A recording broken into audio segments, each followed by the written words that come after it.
Set against a backdrop of coastal beauty, Long Island presents a rich tapestry of residents and homes, from 100-year-old country estates to cozy beachside bungalows. We're touring 4 homes on the island: a Nancy Meyers style East Hampton cottage, a bright beach home with a verdant garden, a 1910s Dutch Colonial with a stunning renovation, and a colorful and eclectic Bellport home.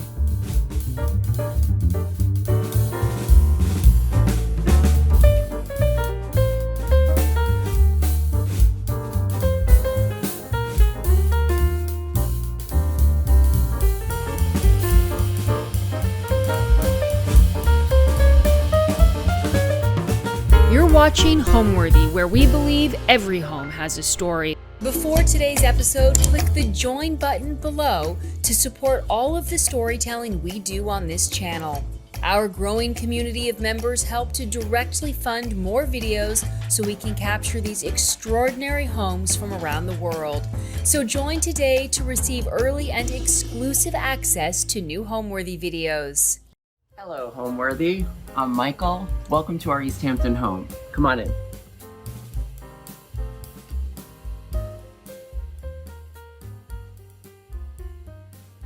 Hello, I'm Michael Gianelli. I'm the owner of East Hampton Gardens, which is a luxury garden store in the village of East Hampton. I live here with my partner, Greg Shano, who's an interior designer, and our dog, Harper. I was the Senior Vice President of Design for Victoria's Secret, and that's where I decided when I turned 50 that I would end my career in fashion. And so what I did was I took my passion, which is gardening, and turned it into a business. So I bought a lovely mom and pop nursery in the village of East Hampton.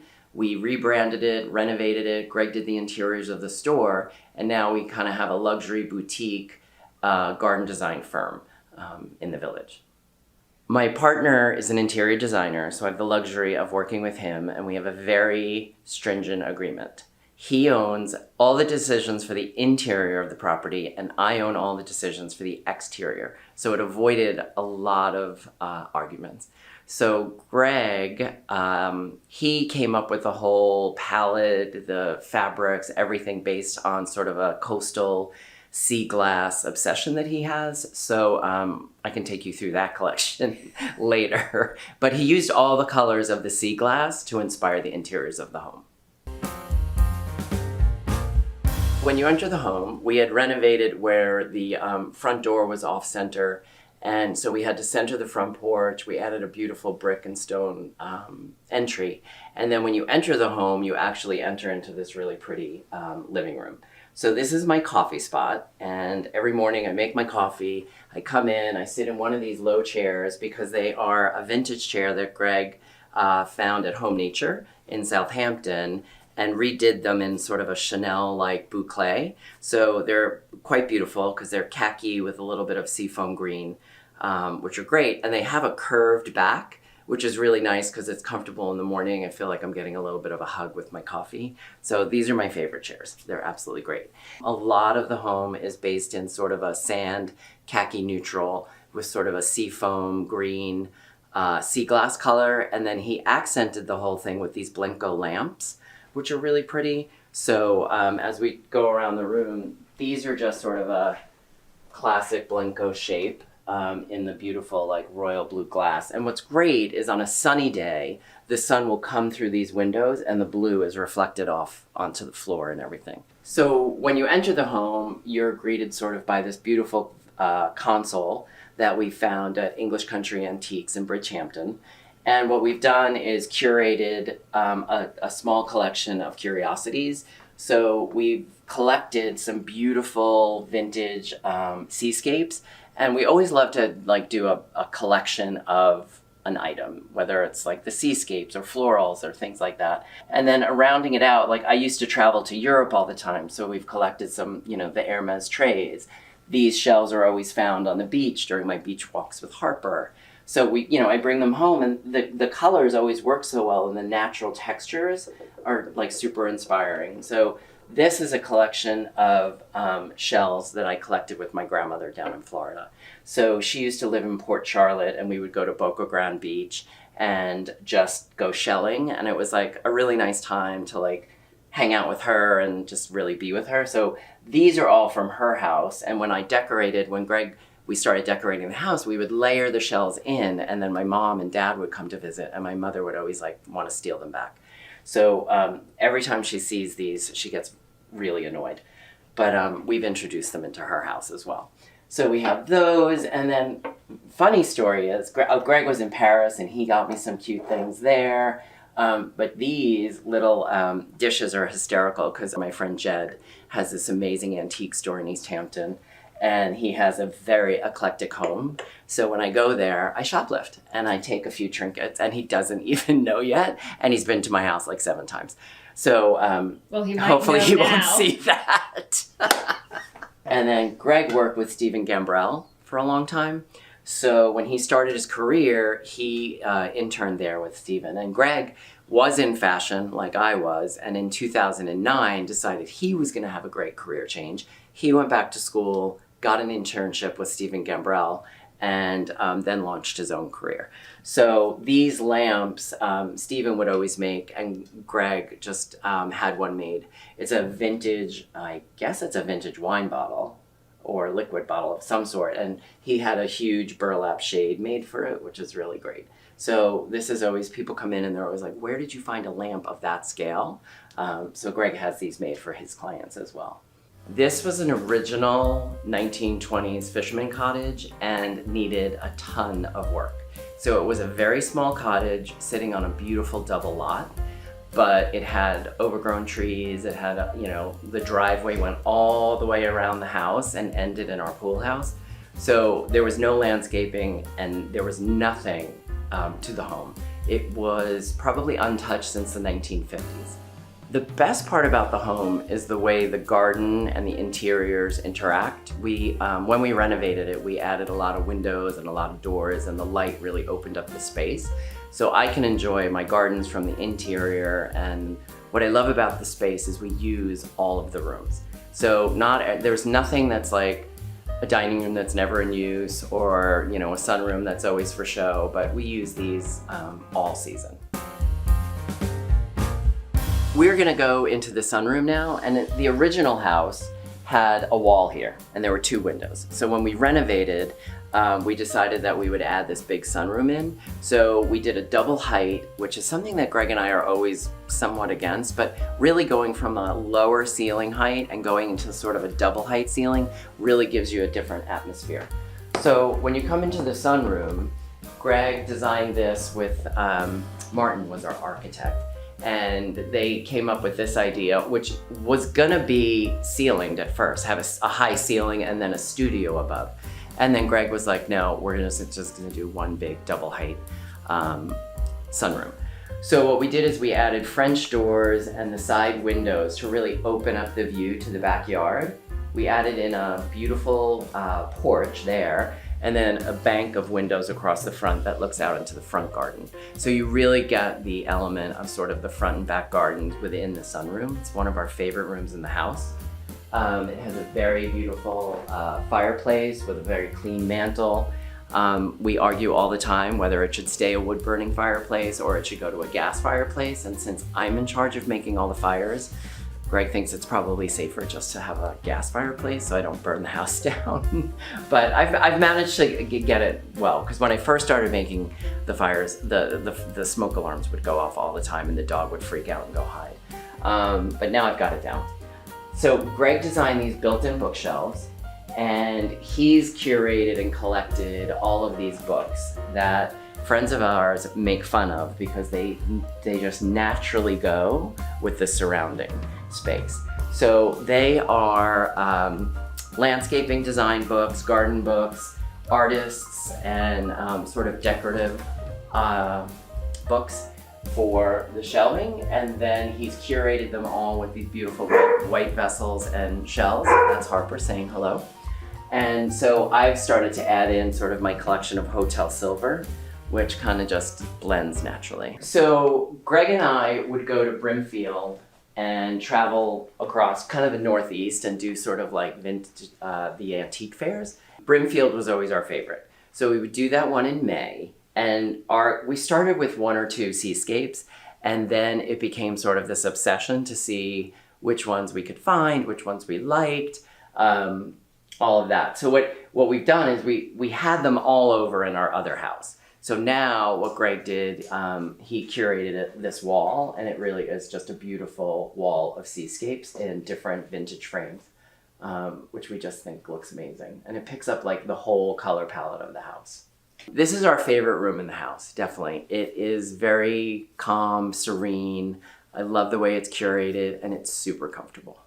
So when you have a home with a dog, as you all know, the dog sheds all over everything. I recommend the nylon bristle brush for your outdoor furniture. So I go out every morning, I sweep off all the pollen and the dog hair, and then conveniently store it in these beautiful Chinese vases. So now we're gonna go out and we'll see the backyard through the French doors that lead outside here.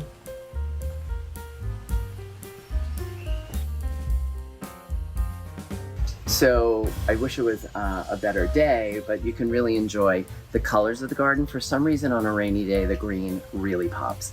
So Greg and I would always travel to Paris and Europe for business trips, and I was always inspired by the grand gardens, especially the Tuileries gardens.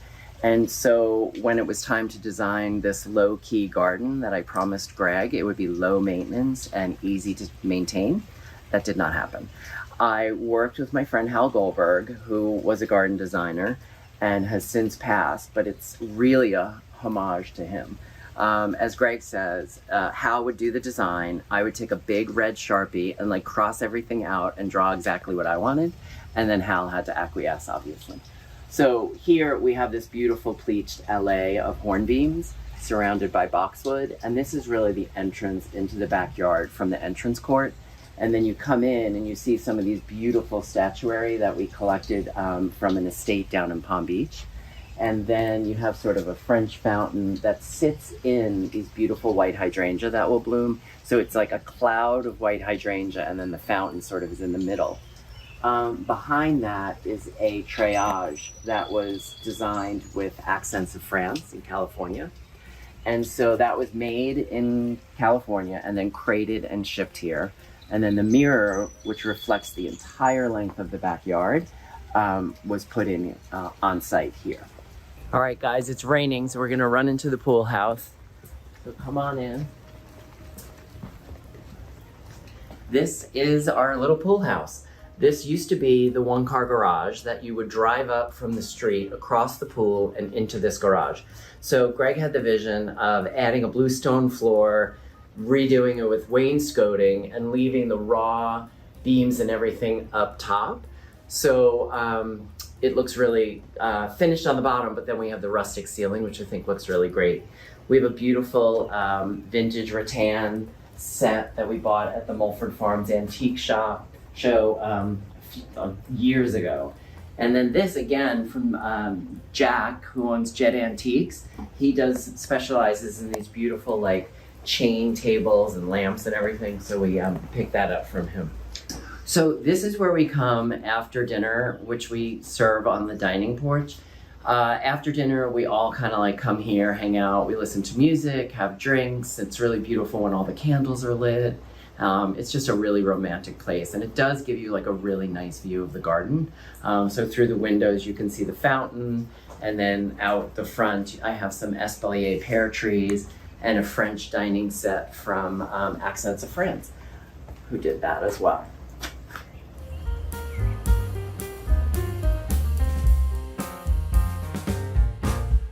This is our combo dining room kitchen. During the renovation, there was a door here, a door here, and a door here, and you would just go around in a circle, and none of it made sense. There was also a chimney that went up the center of the house.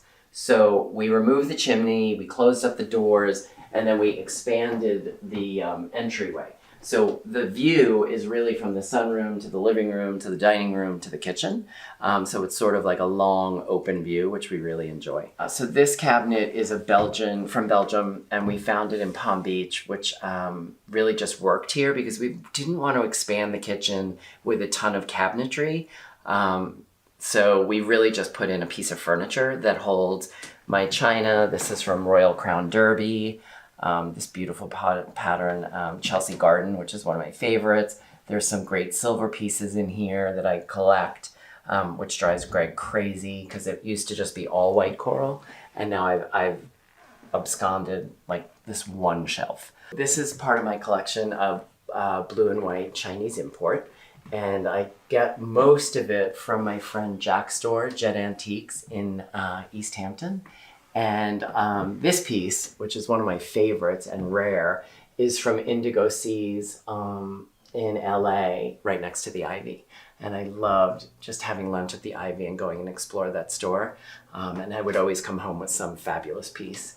So this is a vintage iron garden table that did not have a top. So we had a piece of glass cut, which basically drives me insane. So it is sort of like the minute you have dinner, it's fingerprinted, it's slimed, it's like a big mess. So I have Windex and paper towels at the ready at all times. This is again part of the collection of shells that I collected with my grandmother in Florida. This, which I love, is a antique leaching bowl that I use as a vase, which holds a beautiful peony arrangement for my garden. What's a leaching bowl? A leaching bowl is when they would have these in medical offices, and they would use leeches to kind of clean up wounds. And well, you've turned it into something very chic, Michael. So now it's a vase. So this little area is hilarious because we have a friend, Aida Totoro, who came over one night to make us a beautiful Italian feast and then complained the entire time that our kitchen was not functional, which it isn't because we don't cook. So we have things like this in the kitchen, which is sort of acts as a bar. So I have collected a bunch of Baccarat crystal. Again, this is one from Indigo Seas. And, you know, I collect them from Sage Street Antiques, which is my hidden treasure that Greg and I go to all the time. This is a great piece that came from Portobello Road on one of Greg's trips. He got me as a gift. And then here, just more peonies. I love the topiary, which is from Christopher Spitzmiller and Anthony's store up in Millbrook. They were down here for the Meadow Garden Show, and I have round and square shapes at my store, but they had this amazing triangle, so I had to buy it. And then this is just a sampling of Greg's beach glass collection. So now we enter what my friend Jack calls our service kitchen. Here we renovated. There used to be a big wall here. There was a freestanding refrigerator, brick linoleum, and basically a freestanding stove, and in the mudroom was a washer and dryer. So we removed the wall, we added the soffit, we kind of added in all of this. If you don't know about Pietra Cordosa, it is probably one of the most amazing stones you can use in your kitchen. It does not stain, it doesn't ring, it feels amazing. It's been here for like 12 or 15 years, and it's my favorite stone to use. It's in our city apartment as well. And then here, you know, it's just a basic galley kitchen that we use for basically breakfast shakes, and that's about it. So this is our stove, and what I use it for is display. And I have my hotel silver, my sugar bowl. This is my sterling that I use every day, so I just keep it in this little pitcher. I have my coffee station, I make my coffee, and I go sit into the living room. This is a portrait of Harper. The artist is Beth Runquist, and she is unbelievable. She does gorgeous landscapes, and she does these fantastic dog portraits. And so we have this one, there's one in the city, and my favorite thing is she sent us, which I have at the shop, is the color study. So it's a quick, you know, painting. She does it to make sure the colors and everything are right. But I have to tell you, it's like one of my favorite pieces of hers. It's like this big. I love it. So this is the upstairs, but Greg did a fantastic job on the gallery wall. So we've always loved that look of like, you know, a collection of different art and pieces hung together. So we've collected sort of silver leaf mirrors, which we got at Brimfield. So Greg has curated all the pieces here. Beautiful vintage map of Long Island, where we live, and different artworks of Harper, right, baby? are you gonna go downstairs now? She's like, I've had it. And then I did remember, this is a portrait from Valerie Schaff. She did this beautiful portrait of Greg and I. Oh my gosh, when was that? In our youth, just a few years ago. Welcome to our primary suite. Here you can see that the color palette of the sea glass and the sand is really carried out throughout the house. So we have a lot of the textures in the wallpaper and some great ECATs here. So it really is just a blend of sort of like a very serene, neutral palette, which keeps us very, very calm. And then Greg introduced a lot of vintage pieces. So we have these pair of great tufted chairs, this beautiful sort of burlwood blonde dresser. This is sort of a Cerussed desk. And it really is a play on all the patterns. So there's a lot of ECAT. There's a beautiful wave pattern that kind of is very reminiscent of the ripples of the water. Okay, so this is Harper's little bedroom. So we have these like smaller doors here built into the dormers. And then Harper really loves her crate. So when she was younger, she would come up in here and we would crate her when we would leave. But now it's just her little bedroom that she finds her way into when she's fed up with company, really. Home is something that means comfort, safety, a place to be with Greg and Harper. I am very sort of gregarious and I have to do a lot of selling and I'm always on in the retail environment in my store. But when I come home and Greg is here and Harper is here, it really is just a lovely place to just like sit down and relax and spend time binge watching on Netflix or just like cuddling on the couch with Harper. Sorry, Greg, I know she's not allowed on the sofa, but she is always on the sofa when Greg's in Manhattan.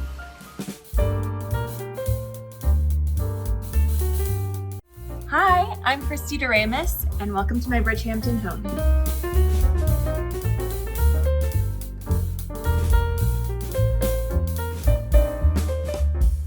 I am a creative consultant and event designer. Welcome to my Bridgehampton home, where I've lived for the past 5 years, and it is my happy place inside and out, so I'm excited to show you around. So everything in my home is collected and it's something that I truly, truly love. Someone wise told me that if you find something you love, you will always find a place for it no matter where you are. So that's my theory. So as I shop estate sales, thrift stores, yard sales, dumpster dive, I like to find things that really, really make me so happy, make my heart sing, and then I find a place for them within my home. But because of that, my home is a very collected place. There's tons of prints, tons of patterns, tons of reupholstered and reimagined furniture, and all of it I found piece by piece versus putting it together all at once, which makes it really personal to me. Everything tells a story and everything is a conversation piece, really. So this is the entry into my home, the foyer, and it can be a little bit overwhelming, or at least it was to me, having this huge room to fill up with furniture, but I created a couple of different spaces so that the room could feel segmented and styled, and I'm gonna show you one of my favorite things. This is my statement wall, and I really loved this de Gournay panel, and I wanted to do my entire dining room in it, but I had to pick a little bit of a smaller space. So I chose this smaller wall that you really see when you walk in the door to make the statement that I wanted with the colors that I wanted. And then I picked colors from it to put around the space. My favorite part about it, because whenever you buy de Gournay, you can pick and choose the specific panels and sometimes even customize them. But my favorite panel was the lovebirds. So I knew that I wanted them to be front and center when you walked in. So those are my two lovebirds, me and my husband. This is a Scalamandre fabric called Marley that is discontinued. I found it on eBay and covered these vintage chairs that were in terrible shape. So that's one of my favorite tricks, is to buy something that has amazing bones and fix it up, put something fresh and new on it so that you feel like you have a brand new piece of furniture that's totally customized for you. So another place that I've done some reupholstering and reimagining is on this bench. This is a Schumacher fabric recovered on a $50 bench that I got from an estate sale and made my husband bring home through the roof of our car. On the weekends, he gets calls from me sometimes asking him to come pick up oversized furniture. This was something that fell into that category, but I love the way it turned out and it has a story behind it. So my theory on pattern and print is more is more. And truthfully, I have zero formal design training, so everything is really chosen because I like it. And I do think that there are rules. There are rules that should be broken, but I personally like to stick within a color palette when choosing prints and patterns. So in this room, there's plenty of blues and greens that brings the indoors outside and the outdoors in. So I have a lot of patterns in here, 1, 2, 3, 4, 5, 6, but I think that they all work together because of the color palette. Although there's a stripe here, it's partnered with a floral, and I love these Scalamandre pillows. And this is a de Gournay covered silk stool that I found at Colette, which is an amazing resource in the Hamptons that you should know about. And I really put everything together piece by piece, item by item over time. So throughout my home, art is a big priority for me. I wanted to make sure that all of my art felt really personal. I found a lot of people on Instagram that I've commissioned pieces from, but this one might be my favorite piece of art that I own. I actually picked it up at Round Top in Texas, and it was a series of 3 paintings that was done for a wedding, I believe in Georgia. And my only regret is not getting there sooner because there was only one left. Someone got the other pair.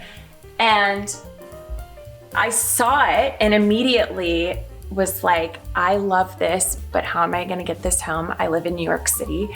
And as soon as I said that, this amazing woman popped out of nowhere and said, oh, I'll just put it in my truck and I'll bring it back to New York for you, no problem. Like, here's my cell phone number. And we texted, and she's the coolest art collector. And a couple weeks later, it showed up at my apartment. Somehow we fit it through the door, but now it's in my home, and I think I'll have it for a very long time.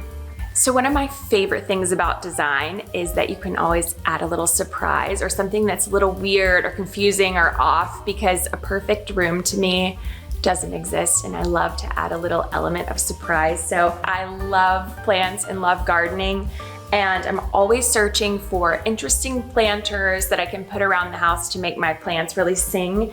And here at my entry, I have my little alligator planter to greet everyone. And sometimes people don't see it, and then it scares them a little bit. A dog certainly scares a dog, but it's just a little something that makes you smile when you walk in and makes you take yourself a little bit less serious. So I am always at estate sales. There's actually amazing estate sales every weekend in the Hamptons, so call me if you want to join. But this piece, I actually found it at one of the estate sales. It was actually kind of broken in a few different pieces, and the woman was like, just take it. I mean, we got to get this out of here. It takes up too much space. It's broken. So I brought it home and I repaired it, and now it's sort of the anchor of my living room, and it's where I put some plants and just little things that are meaningful to me, my brass crab collection. So from the living room, we're gonna move right in here into my dining room. This table, I still don't know how I found it, but I got it on The Real. So check there for home goods. You might be surprised what you find. And these chairs are so special to me. My dad actually painted them for me. I bought them on Cherish and had them recovered, and he and I did a backyard project and painted the chairs, so they're really special to me. So this piece of artwork might be at the top of my list of favorites. It is a Hunt Sloanham painting, and my husband gave it to me when we had our son last year. So it's very special and sits here in the middle of the dining room. And just because more is more is more when it comes to color and pattern for me, I had to cover the fireplace in this Schumacher wallpaper because why not? And I think the art sits nicely against it and all of my plants. And it just creates some interest and breaks up this room a little bit. So wallpaper your fireplace, wallpaper everything inside the cabinets, wallpaper it. So one of my favorite things to do is connect with artists on Instagram and hear their stories and support their work. And this piece is by an artist named Millie Sims. She's out of Charleston. And I saw on my friend's Instagram that she did this series of Audubon's Birds of America in her really cool geometric style. And I was like, I need the flamingo.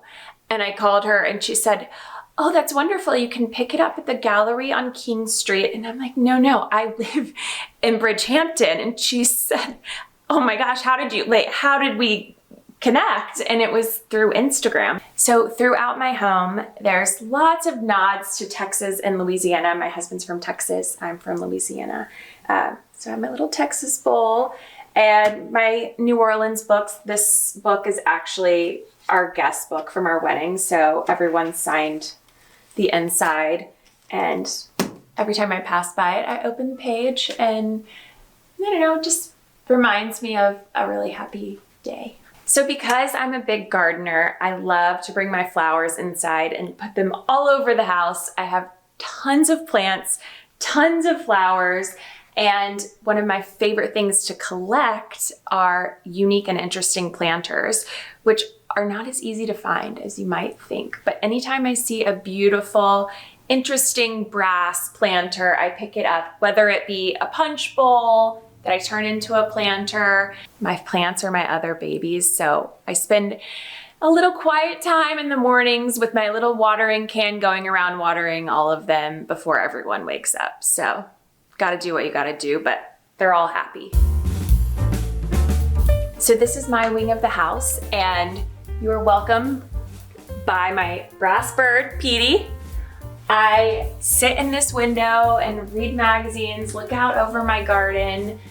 I'm a big plate collector. I'm into a plate wall, so I've done a lot of plate styling up here. So this is what I like to call my ladies' lounge.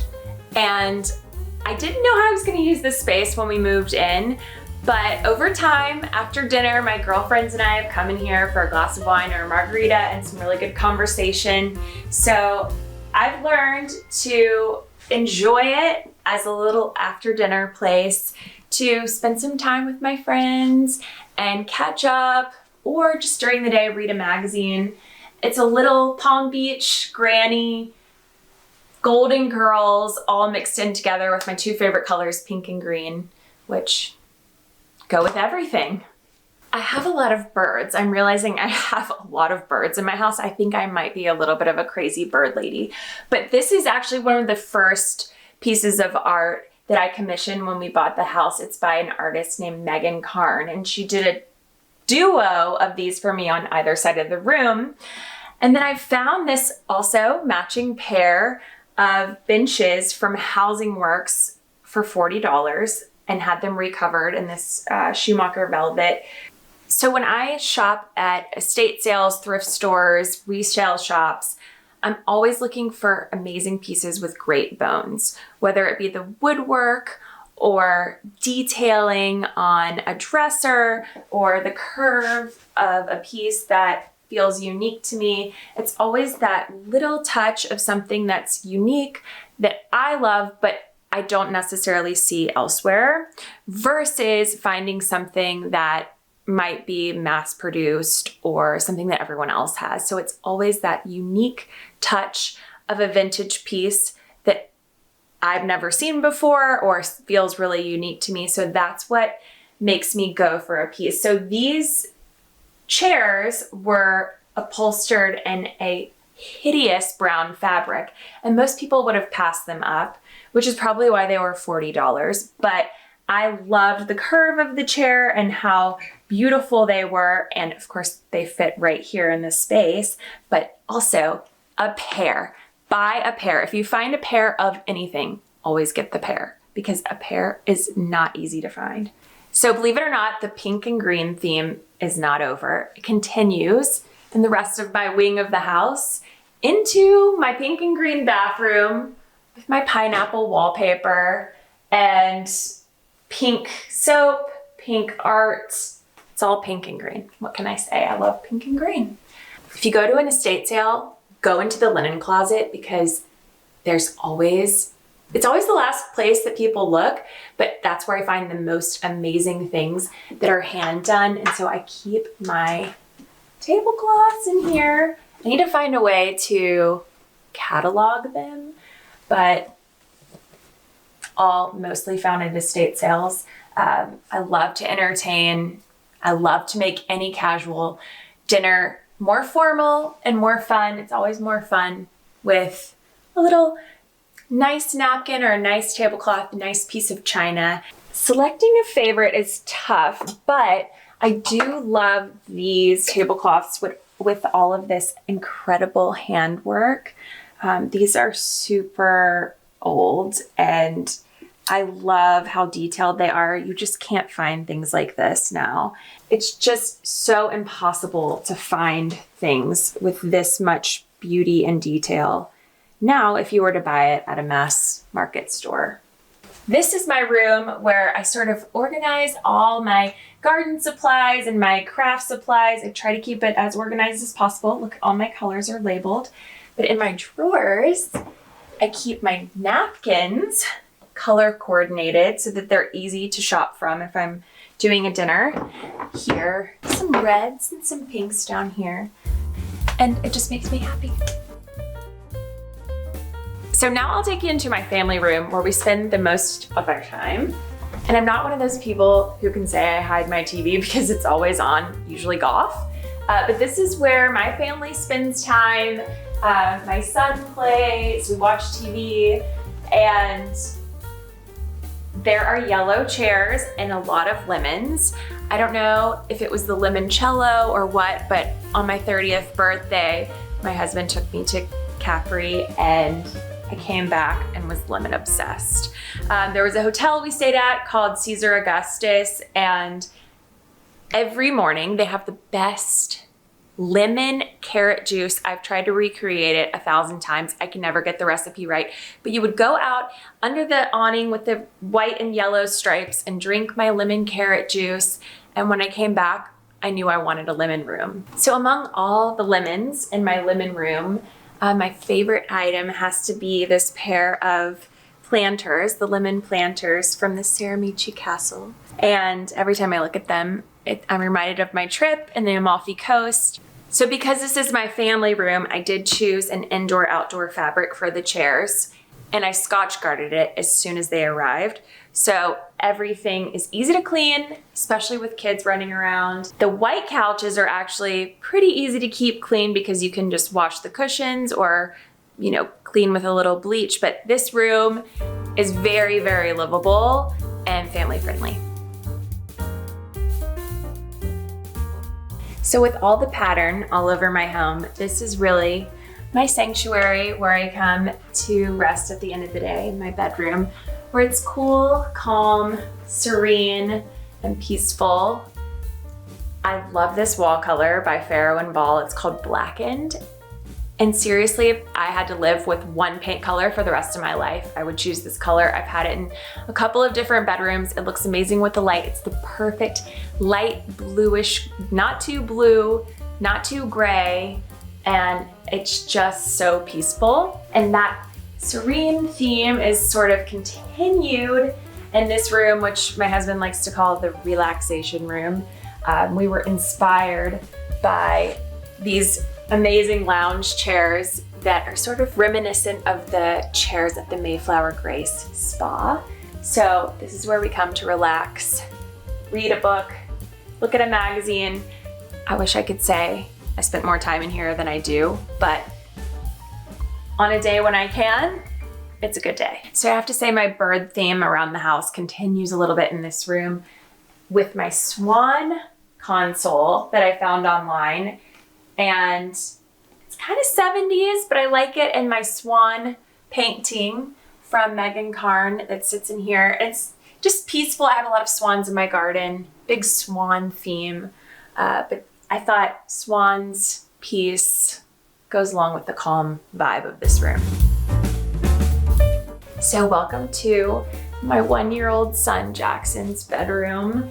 Such a happy place, filled with all of his toys, which are always all over the floor, real life. When decorating my son's nursery, I couldn't commit to a wallpaper or a paint. I really wanted to keep it neutral in case I changed my mind and make it a room that he can really grow into. So I kept the walls white and just added a ton of art. So some of the art I've sourced over the years. I am known to keep tons and tons and tons of frames in my basement. I always buy a good frame no matter what's in it. And then I put art that I find into the frame versus having to have it always professionally framed. On his crib, my mom actually made the bumper and the bed skirt for the bed. So just a little touch from the grandparents. These chairs actually used to be in my living room, and because they were light blue and went with his nursery, they live in here, but that's just something that I can take out and put somewhere else, maybe once he grows out of it. His nursery is really a culmination of things that I found around the house. I really didn't purchase a lot of furniture when I had a baby. I really just tried to make what I had already work in the space. So now it feels like an adult place. And now I'll take you to the part of my home where I personally spend the most of my time, in my garden. Welcome to my garden. And just like my interiors, my garden has been put together piece by piece. It all just started with one piece of grass, and my husband actually helped me design it on Excel. So we're amateurs here, but we're learning. Every day is a school day, and I just love seeing at the beginning of the season to the end, everything that grows, coming out here in the morning, seeing what's in bloom, picking flowers, setting them on the table, being outside in nature. It's a great respite from the busyness of New York City, and it's truly my happy place. Thanks for coming to visit me. I'm going to take these inside and get dinner ready. Thanks for watching. For more Homeworthy content, be sure to like and subscribe.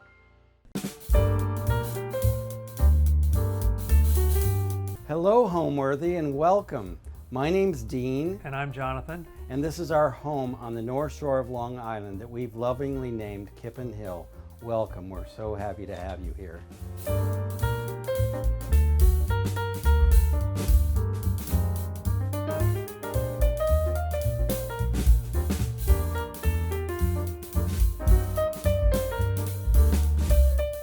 Hi, I'm Dean Yoder. I'm an interior designer, and we are in Glen Cove, New York. And I'm Jonathan Grimm, Dean's husband, and welcome to our house. Yeah, and this house was built in 1910, and it was actually a boarding house for women getting out of prison. And so that made it kind of an interesting buy. When we found it, it had long shag carpet, and it was bright red, and it was just everything that you'd think of an institutional type setting. And it was ugly, ugly, ugly. It scared us a little bit. But it had a lot of wonderful original details to the house that we have tried to enhance and improve on.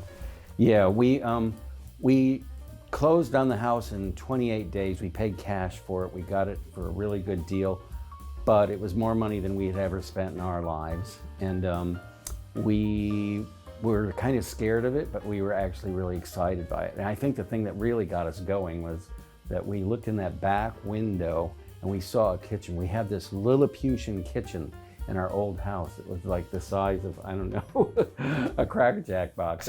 An eighth of the size of the kitchen we have now. Yes. And when we looked in the back window, I saw this kitchen. I said, my God, it goes on forever and ever and ever. I never saw a kitchen so big. And I think that was one of the, at that moment, we hadn't even been inside yet. And we decided we had to have it.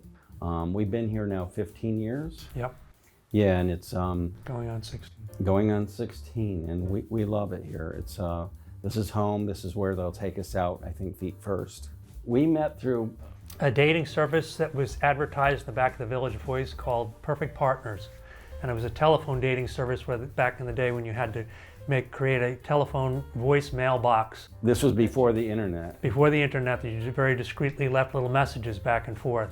And then we finally met, and after that we dated for a number of years, and then we exchanged house keys, and I think we were into it about 3 years before we bought our first house together. I put a little ad in saying that I love dinner parties, collecting antiques, decorating, and I could build just about anything, is what I said. And he didn't, I left, the way it worked was you had to leave a little message on a recording. There was no video or anything like this. So it was all done by voicemail. Yeah, it was done by voicemail. And he ignored my first message that I said because I said I lived in Manhattan. I lived on the Upper East Side in a little apartment on the Upper East Side. And he lived out in Queens, and that was too far for him, so he ignored my ad. But a couple months later, I left another ad because he sounded perfect to me on the phone. He said he loved gardening, which was an absolute must, and he liked quiet dinner parties, and we liked just about all the same Construction, things. home decorating, shopping. Yes. Pretty much the same things on every level. We could tell we were a match even before we actually talked to each other. And I told a friend of mine, I said, if he's not just a dog to look at, I'll probably marry him. And I was pleasantly surprised, to say the least. Welcome to my foyer. This room was one of the first rooms Jonathan and I did 15 years ago when we moved into this house. We had lots of leftovers when we moved here from doing decorator show houses. In that same designer show house, I had gone to Newell Galleries in New York City, and everybody knows they're world famous for incredible collection of furniture. And this particular table here, it's in the Gothic style, and he had one just like it, and I fell in love with it. It was exorbitantly expensive. It was six figures, something beyond anything that I could ever achieve. And Jonathan went into his workshop and said, I will build it for you. And he did. He did this entire table from scratch in his workshop, including the gilding and the hand carving. He never carved anything in his life before, but he's one of those people that can actually do anything that he puts his mind to the first time he ever does it. I don't know how he does it. He's just a genius. He always says, it's monkey see, monkey do, and he's that kind of person. This is a suit of armor from it's Juan Carlos V, who was actually the King of Spain, and this is a replica, but it's what they call a wearable articulated replica. It actually bends in every joint. I've actually had it on. It's not comfortable. You get a certain feel for how horrible life must have been back then when you had to actually defend your life in one of these things. It was not a pleasant experience, let's say that. Anyway, this particular piece, we found it from a dealer down in Palm Beach, Florida, and it actually was in the middle of a divorce situation, and the guy said, I don't want her to have it, and I'm making sure that it goes to some guys who will appreciate it. So he sold it to us for a fairly reasonable price, and that's how we came by that. You know, I had a client years and years ago who was actually, we had done her foyer completely, and it was finished, and then she notified me, I'm having a feng shui specialist come and critique the work that you did. And I said, I had no idea that feng shui was part of this. Anyway, she had me go ahead and listen to her feng shui specialist, and she said, oh, you should have strength in a hallway, and you failed miserably or whatever. I can't remember. We had done like water and peace, and she was totally into this feeling of things being calm and all that. And she said, oh, you have to have strength in a foyer. So anyway, I always remembered that, and when he appeared in my life, I thought, that's strength in a foyer, it works. This is a painting that came from Jonathan's family. His father was actually a general contractor, and one of his clients was Park Benet Galleries in the city, which before it became Sotheby's. He was able to get lots of pieces at very reasonable prices because these would be things that would be passed. I've done some research, and this is a Viennese piece. It's 18th century, Jonathan's mother did not like it at all. She called him Conehead because he had this funny cone-shaped head, and she wouldn't allow it to be hung in her house.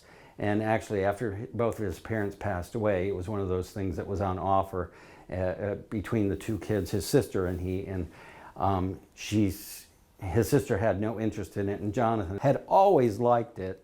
And I decided that it should go here. And actually, he's a little bit late for this suit of armor, but I think Conehead could have fit inside the suit of armor. So let me go on to the next room here. This is one of my favorite rooms. It's my living room. Some people call it a drawing room, but I'm not that pretentious, at least today. I came here to a room that was actually a white box. There wasn't a stitch of molding in here. There was nothing. It was actually just red shag carpet. There was nothing more to it than that. And I ended up coming into a room that I felt was one of the hardest rooms I would ever decorate in my life, because it had a door here, no door over there. There was no symmetry, no balance. There was a door here and one here. This wall had some symmetry. This window is much bigger than the back window, and there's not a clear way to actually exit except through that one door. So it was a strange living room. I had always wanted to collect, and I've been collecting for 30 years. Actually, my collection started when I was 16 years old. So, but we've been collecting jointly, Jonathan and myself, for about 30 years altogether. And I always wanted a French drawing room. So this is my interpretation of a French drawing room. I only have 9.5-foot ceilings here. It would have been much better if I had had much bigger ceilings, much taller. But you live with what you have, and you make an intimate room out of it anyway. So what you see here, actually all the boiserie is something that I built myself. I actually did most of the work of all of it myself. We got a chop saw and some Dykes molding catalogs and put it all together. And people think that this is actually a strange detail that they keep saying, how did you do that? If you look here, this crest rail here, that was actually just out of a Ballard catalog. I did a faux gold leaf treatment, and then I added the paint over top of it. It wasn't hard to do, but people say, how many hours did it take you to paint that? There's actually a technique, and it's very easy. Anyway, the things in this room are part of like I said, a 30-year collection. And there's also family items in here. There's things that Jonathan and I have collected together. Actually, one of my favorite stories is right here, this desk. This Louis XVI desk was in my home state of Michigan, in Bay City, Michigan, in a terrible little thrift shop. This is actually an 18th century signed link desk, and there was not a thing in this place. It must have had probably 20,000 square feet. It was a huge place, and it had just loads and loads of junk. This is the story that I think makes this make sense. Detroit and Bay City was steering works for General Motors. And General Motors had some big executives that probably could have afforded something like this. And then the downturn of the automotive industry and the decimation of most of the major Michigan cities, this turned up inside of a thrift shop. And it was the only thing that was any good in the thrift shop. And Jonathan and I had a rented car at the time, and it was a little tiny compact, and I couldn't figure out how to get it into the car. It was one of those things where it was like dash and grab and dash. We actually took it, we stuffed it in the back of this car, we couldn't get it in, and Jonathan got his tools out, and he took the trunk off the car completely and put it in the back seat. And we put it feet in first to get it in the car, and we drove away just as fast as we could because they obviously had no idea what they had. And to have a signed piece of furniture of this quality is something that I didn't think I would ever be able to afford. Well, I learned something a long time ago, and that is you can get actually the best out of people by having very beautiful things around them. I've heard so many decorators talk about how they want everybody to be comfortable in their home. I want people to be comfortable, but in a little different way. I want them to feel their very best. I want them to feel special in my home, and I want them to feel as though they're having a special experience by being here. And I get that kind of feedback all the time from my customers and clients who come here too. It's kind of like when you go to I don't know, a Ritz-Carlton hotel, or you stay in a Holiday Inn, the difference. When you go to the Ritz-Carlton, the whole experience feels incredibly special, and you feel a little bit better about yourself. And that's how I like to think of people actually coming here and feeling better about themselves because they're having an experience that they don't get very often. So that's kind of my design philosophy about kind of formality of some rooms.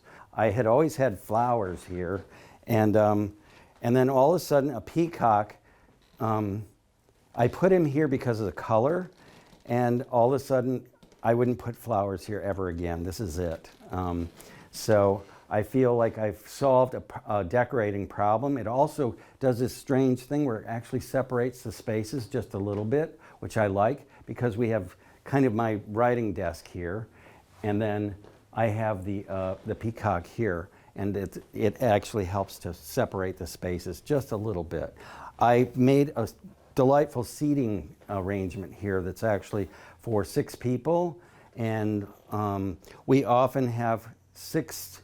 Jonathan likes to keep it 8 or under for dinner parties anymore, unless we do them out in the garden.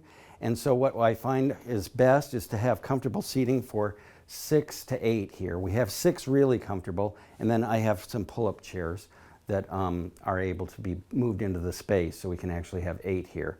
I love antiquities, and it's part of what I collect personally. These are antiquities. They're things. This is actually it's Etruscan. It's a burial ceremonial figure, and it's from the 2nd century BC.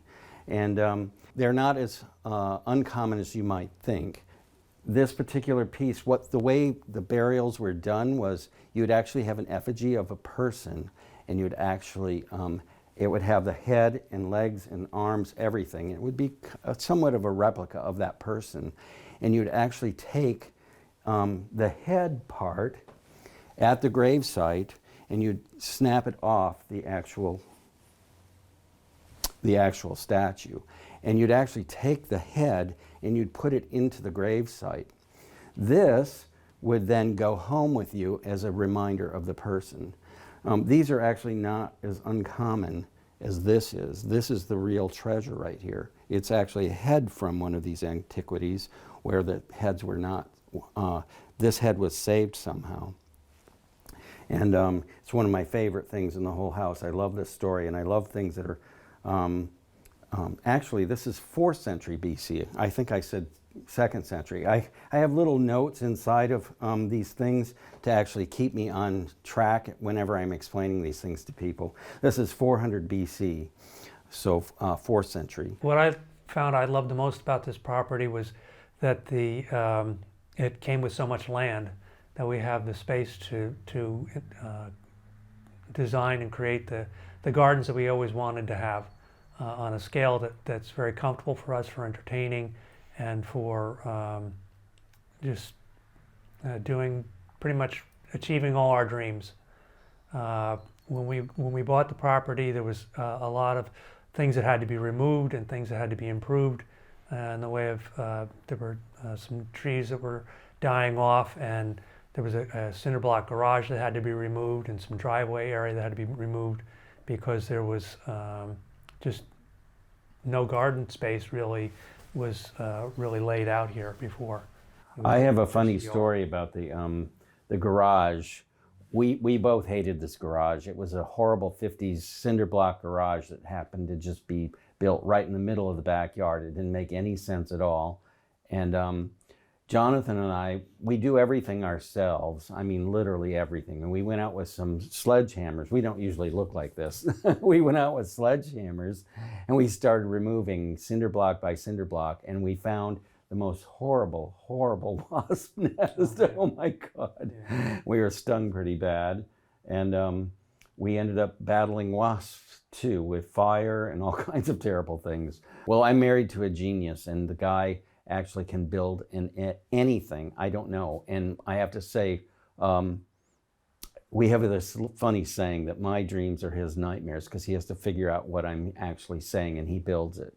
And he is the most incredible woodworker and plumber and electrician. He can do anything. We have our general contractor's license. I do the practical side of most things. And he actually has some pretty good taste too. I mean, there are times I think that he has no taste whatsoever. But he picks on me on my choices sometimes. But I always look for the like I said, the more practical side of things. Yeah, he decorates out of practicality, and I'm the impractical one with the vision. Right. I'm more concerned about its durability and its functionality.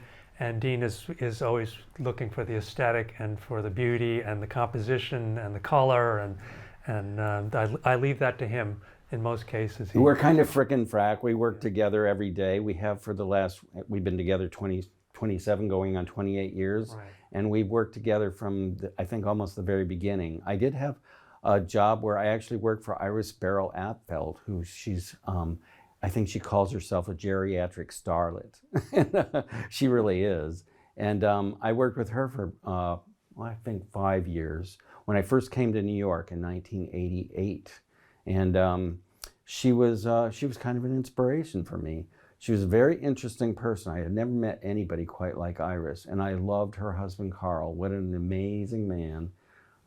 Just an amazing, gentle, wonderful soul, and knowledgeable. He taught me about fabrics. They both did.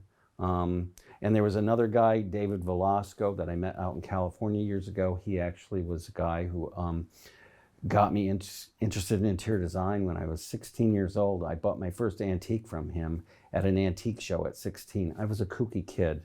Let's just say my poor father, I grew up Mennonite, and my part of my family is old order Amish. Anyway, to make a long story short, my poor father, we had a father-son Bible study weekend or something like that, and they had all these activities to do with your fathers. Well, there was like the football throw, there was all kinds of things like that. I sucked at all of it. And but then they had a bed making competition. I won, of course.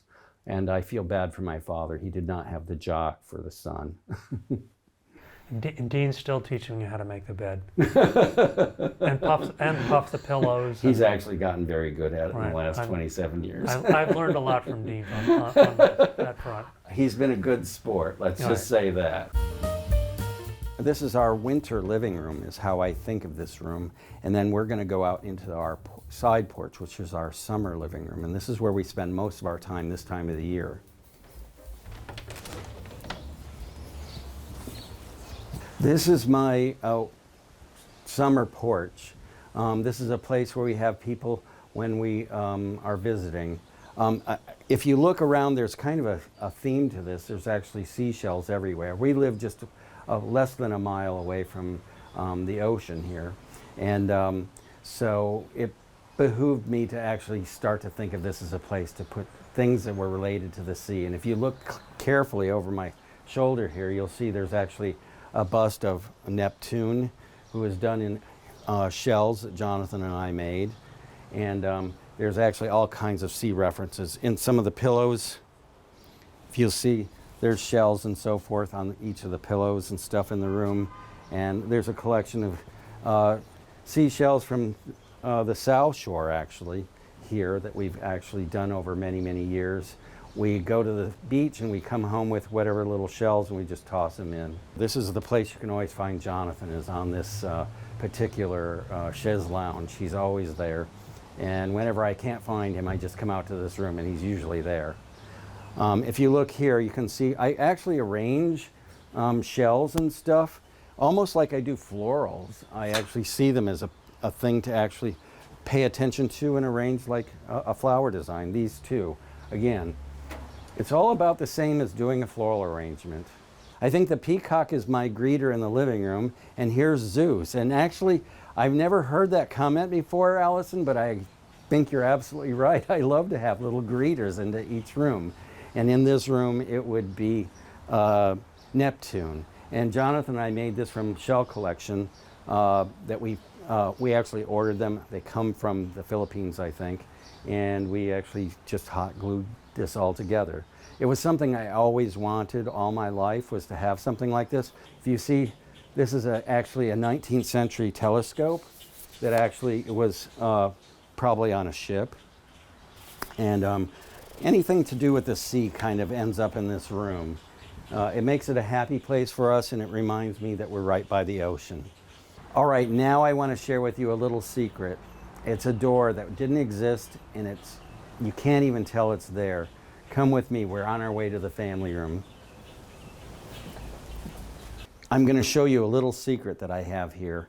We used to have parties, and part of the thing that would happen in this room, I play the piano, and I would play the American Songbook, and people would sit and sing around the piano with me, and then we'd want people to exit the room, and you had to go that way, and it was impossible to get the flow to work. So Jonathan and I sat around one day and we said, how about we build a jib door into the wall? And we did. And so we made the circulation of the whole house work.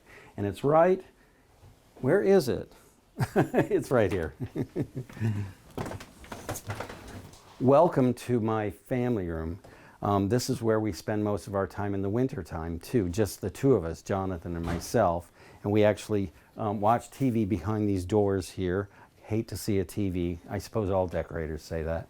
And there's so much in here to talk about and things that I love. This is a room that's really warm and cozy, and it departs from my Louis XV and XVI collection. We go into a much more English feeling room, except for this desk here. I always wanted a Boule desk, and I finally got one. We actually were up in Cape Cod, and we were on vacation during the summer months, and we wandered into this antique shop. There was nothing of any interest to us at all, and then I turned the corner and there was this Boule desk. This is a 19th century version of the 18th century that I so love, and I got it, and I can't believe that I own it. I have so many moments like that in my life where I can't believe that I have something that I've dreamed about my whole life, and that I've been able to acquire. One of those impulse finds that you get where you absolutely have to have it, but you buy it without knowing where the heck it's going to go, was this painting here. It's an overmantel painting, and we went into a antique shop and we found this, and we said, oh my gosh, we have to have it, but there's no place for it to go. Well, this was the only wall in the entire house that actually would have held it, and were mostly weird, awkward windows and doors in every room with very little wall space. So even though it looks a little bit oversized for the room, it's really the only place we could put it. And I think it's quite handsome here. I'm happy to have it. This lamp is something that I really love and cherish. It's actually a French 19th century lamp, and it probably came from an almost regal residence. It's this single piece of glass, and very hard to do in the 19th century. This is not molded, it's actually ground and fashioned out of a much larger piece of glass. It's not blown, and it's a solid piece. And it's been polished using polishing wheels and things. This is my bar, and as I said before, I was raised in a Mennonite household, and we don't drink at all, and it was never part of our social life or function. And so what we do is I have a completely stocked bar that has everything you could ever want in it, but I don't know the first thing about making a drink. So I just point my guests over here and say, please help yourself. Everything, there's actually a little refrigerator underneath here, and they actually do their own ice and everything, and there's nothing that I need to do. And I tell them I don't even want to learn to make drinks. It's too much effort for me, and you're well capable of doing it yourself. So this is the bar. This is the breakfast room, and this was another dream of mine. I grew up part of my life in California, between Michigan and California. And in California, the aesthetic there was about 18th century country French country furnishings. And there was almost no examples of English design there. The aesthetic's very different. And I had always dreamed of having this kind of country French kitchen, and I have it. It's hard for me to believe. And one of my favorite things is this particular cabinet. I have, I collect dishes, it's terrible. But again, we use everything here. There's nothing that can't be used. And if it gets broken, we just buy something else. I'm really bad at this. I actually have I have 1, 2, 3, 4, 5 sets of dishes here, but I have probably 6 more in the other room, and we use them all. We entertain like mad here. Almost every weekend we have a dinner party of some sort. We have either 4 people. If we're only 4, we usually have it here in the kitchen, and it's usually, if it's 4, it's some people we know really well, and we're not putting on the dog for them. So I make real simple food like a stew or something like that, or a soup, something like that. But if we're putting on the dog, I have everything to do that here too. I think you'll find this interesting. These dishes here, we've actually made several china patterns ourselves, Jonathan and myself. This is one we made, which is actually all part of that seaside theme. And every dish is different. Let me get another one so you can see. But everything in every dish is something from the ocean. And because we live so close to the ocean. These were from Jonathan's family. These are all from his mother. And she got these by going to the grocery store and buying so much every month. And they would give her a plate with a certain amount of purchase. And she got enough for a service for 16. And I use those all the time. We have a lot of fundraiser dinners here for the museum that I'm the president of. And we also do things for our garden club. And we always have sit-down dinners for those things. And we do 20 to 30. And we usually do a tent out in the back for those. And we use a different set of china. And we usually use it from our own collection. We have tons of stuff here to be able to do all that stuff. This is where the magic happens. I love to cook. Jonathan does too. Jonathan does almost all the everyday cooking, and I do all the big parties and so forth. And I like to do a kind of extravagant meals that take all day long, 2 days to cook. So this particular piece here is one of my favorites. It was owned by J.P. Morgan. It has his stamp on it, JPM. And actually, if you knew, you probably don't know this, but where we live here, our train stop was actually built by J.P. Morgan. He had his own private train and a private car, and it would let him off here with his car. They would park the entire car, and this is where he was. And his house was just a few blocks from here.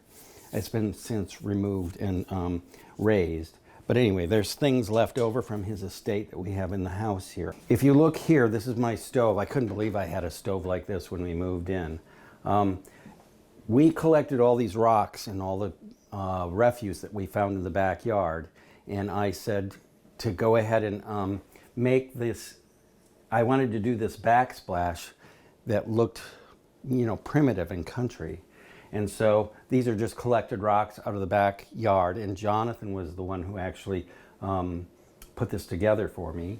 And I also needed an immersion wand so I could make soups and stuff on the stove. So I covered that particular outlet with a rock, and you don't even see it.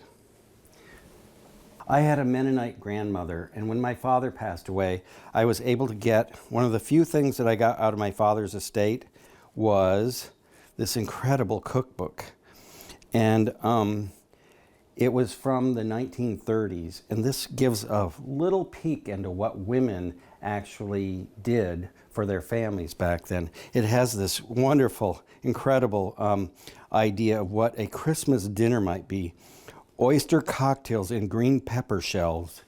Who would have ever eaten that? I don't know. And it also showed her how to set tables for every kind of luncheon, every formal dinner, how to have a coffee.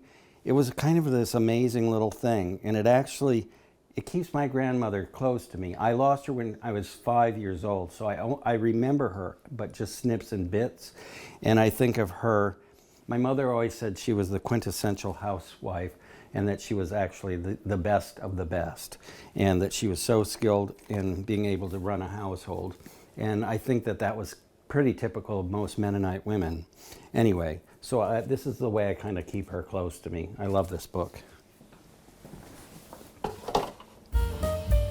Now I'm going to take you into my dining room. That's where the magic happens. This is actually the room that we actually depend upon for our business, because almost every client we have ever had came from a dinner party, either directly or indirectly. So this is the money maker of the house.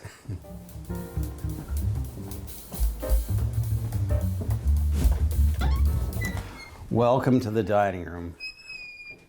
This is the place that's very special. It's a nighttime room. The whole front of the house is really nighttime rooms. They're actually meant to be seen and viewed at night. They're very cozy. And if you look here, this actually kind of, this whole area kind of is the whole theme behind this room. It's elegant dining, meat domes, things like that. We do French service. We do Russian service here when we have clients and friends and family. And this here, I love this. This is actually an old church door. It actually was part of some big cupboard or something. We don't know exactly what's going on here, but we know it's about food. And if you look here, we call this the potato chip tree. We don't know exactly what kind of tree it is. But if you look in all these baskets, there are these little leaves, and every one of them are full of these leaves here. And if you look here on this side, this man is blessing them, and it looks like they're fermenting them somehow. And this woman is drinking out of a ewer, and so we think it's probably some kind of a alcohol making scene. There's an allegory to this, obviously. We've just never had anybody that could actually tell us exactly what this is, but we know it's an allegory about food, and it kind of goes with our room. If you look at the ceiling, we did the ceiling to Chiswick Castle in England has a ceiling much like this, and we copied this. Jonathan and I made this, and this particular light that you see here came from the Park Plaza Hotel in New York City. It was something that Jonathan's father removed from one of the hotels. He was a general contractor, and he worked at redoing some of the hotels in downtown New York. I collect continental silver. It's an 800 silver. It's not quite as pure as English silver or the French silver, which is the purest of all. This is German silver, and it's in the Rococo taste, and I just love this stuff. If you look carefully too, the backs, if you see, these forks are turned upside down, and so are the spoons, and it's because whoever had commissioned this bit of silver actually had enough money to show off that they could afford to have both sides decorated, and that was a sign of a very wealthy person. And if you look carefully, you can see that they had it initialed with their monogram, and then on the back, you see that? The back has actually been decorated as well, showing that this particular client had enough money to have both sides decorated. When you come into this room, there's always a greeter, as it was pointed out to me, and the greeter in this room is our parrot. And the room here was actually done in my two favorite colors, which are teal and green. And I did an empire stripe, and I striped this myself with just blue painter's tape and put this together. It actually marries the rooms together too, because if you see, our front entry hall is the same green, and then the living room and also our tea room, which is right off of this room, have the same colors. And this is kind of an in-between room, and I had to do something that married all the four rooms together. And so that was partially what I had done to get this to work. We are somewhat formal people, and I do enjoy the formality of things. It's a nice way to live, I think. We don't have children, and that's kind of a blessing in this kind of a home, because we don't have to worry about things being broken or anything like that. And again, we're very easy on it. Nothing matters as far as if it gets broken, we'll buy something new. There's so many things to collect in this world. So next we're going to go into our tea room. tea is served here on the weekends only at 4 o'clock. And Saturday or Sunday, usually not both days, but this is when Dean and Jonathan are tired from working in the garden or working on a project in the house, and we want to have people over, but we don't want to have a big dinner party. We have 4 o'clock tea, and it only lasts for about 2 to 2.5 hours, and it's a wonderful way to catch up with friends and to be able to have a short visit. Well, these beautiful gates that you're looking at here are actually remnants. They're actually French gates. I actually had them in my garden in my other home, and then one day when we were just moving in here, I took a measurement and they were exactly a perfect fit for here. If you look, there's actually a key slot in one of these. I can't remember where. Jonathan knows where it's at, but it's down below here someplace. And we noticed that it was cut right here at the bottom. So these gates were probably like 8 or 10 feet tall. But we bought them as these fragment remnants, and we love them just the way they are, and I think they work spectacularly as this entry to this special room. Inside of here, actually, this was, I always wanted Zubair wallpaper, couldn't afford it, but I actually ended up with this painted by Two Worlds out of New York City. And nice lady, I can't remember her name, they're out of business now, I believe. But they used to do several projects for me, furniture for clients and so forth over the years. And we had done so much business together back in the 90s and 2000s that one day she said, I have this. It was returned by a customer. It didn't fit their needs. Would you like to purchase it? And she offered it to me at about half the price that she would have given it to anybody else. And it's made quite the theme for this room. You know, tea is also an Asian beverage brought to us by the English. And I love collecting silver. This is all sterling. This is actually Georgian silver. And it is kind of my pride and joy. I actually have a continental service in the living room that's much bigger. But this is the one we use the most often. Most of the rooms are set up all ready to go. I have sugar in here. The biscuits are not in here. This is an Irish biscuit box, and I love the etching on it. I just think it's beautifully done. Jonathan found this at an antique shop, and I've been in love with it ever since. I just love the little masks and so forth on it, and all the chasing. Like I say, it's a lazy visit, so I actually just pop over to the pastry shop, and we'll have macaroons, and we'll have baby Napoleons and French tarts and things like that. And I will make some cucumber sandwiches and things like that. Almost always. I'll also make egg salad as well.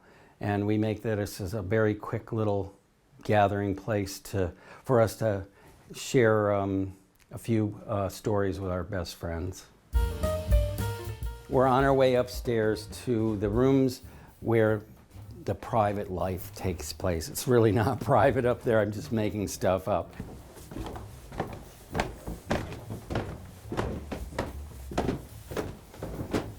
This painting was done by a very good friend of mine, Johnny Monteleone, and he is a very incredible painter.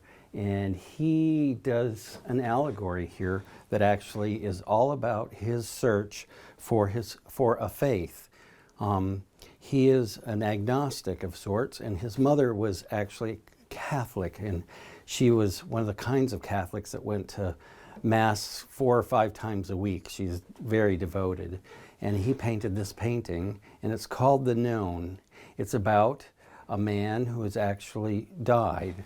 The man here that we see, he's dead. It's symbolized by the closed watch. If you look carefully, there's this pocket watch that's closed.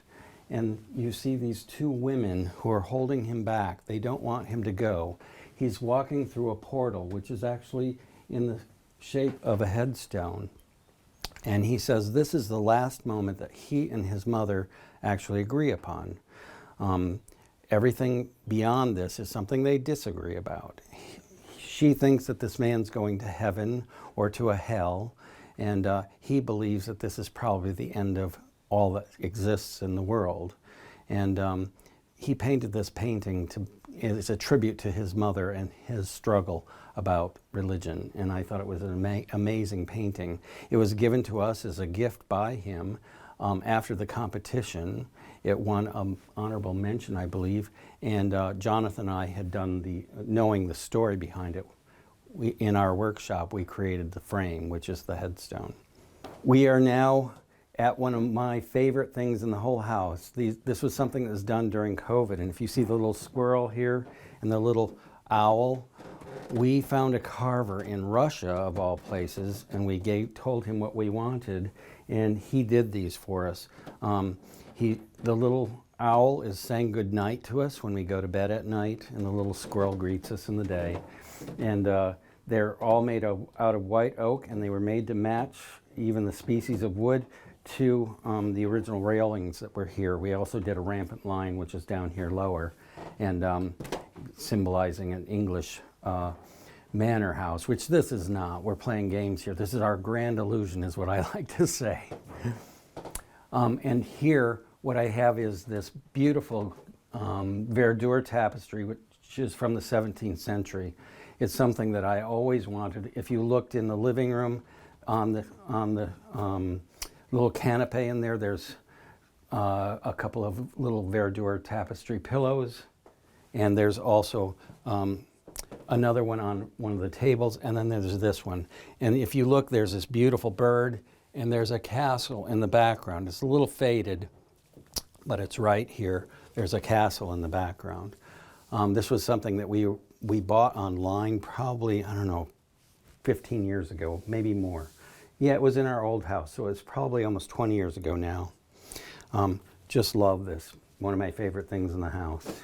This room got its nickname, the Jane Austen room, from a friend of ours who's a fellow decorator, Eric Lysdahl. Every time he would stay here in this room, he'd say, I feel like I'm living in a Jane Austen book.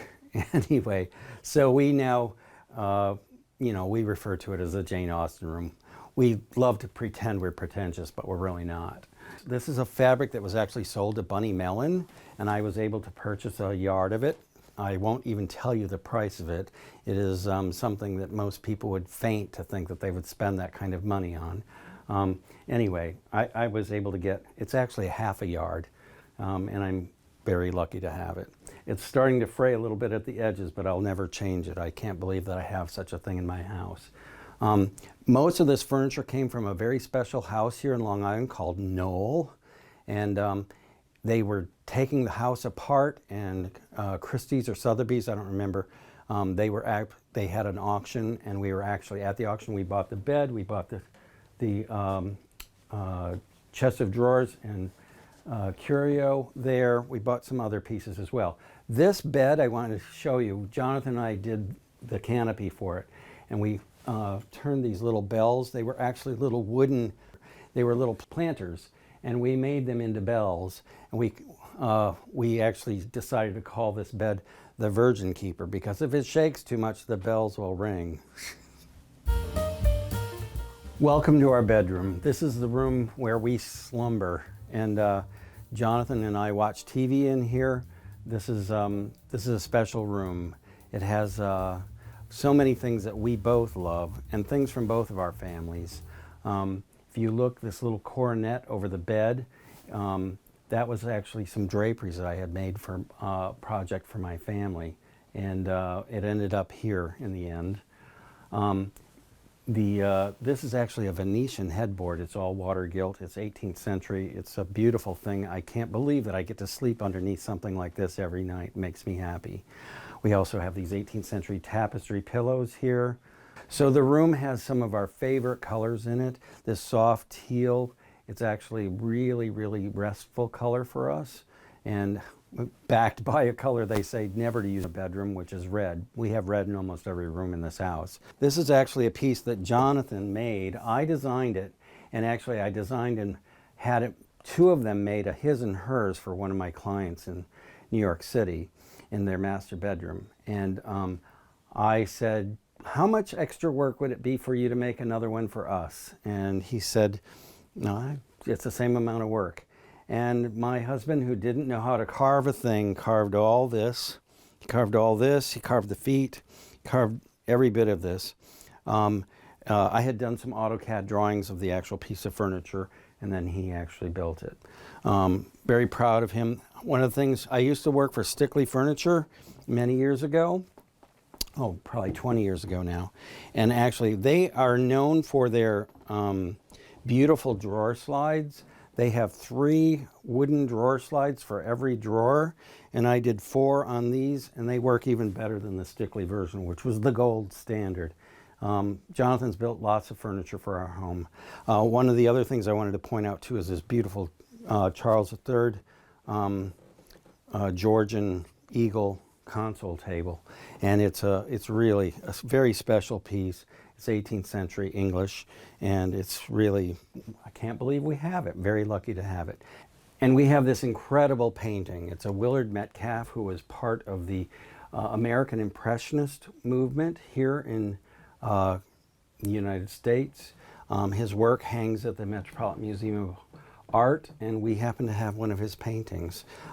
It's a wood scene. He has other scenes that are brighter and more colorful, but this is really dark and evocative of the beautiful, beautiful upstate woods that you would find. He painted here in New York State, and I just love this painting. It makes me very happy.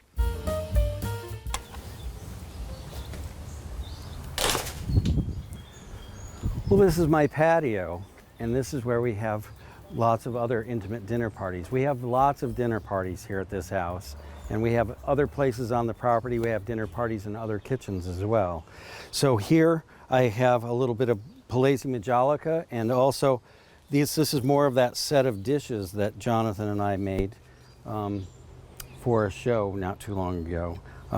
Again, that tropical theme, and again, we're near the water, and if you look carefully, almost everything is about the ocean here. We had a problem with this part of the house. Our watering system, we didn't have drip irrigation on everything, and so we decided we would be the lazy gardeners that we can be.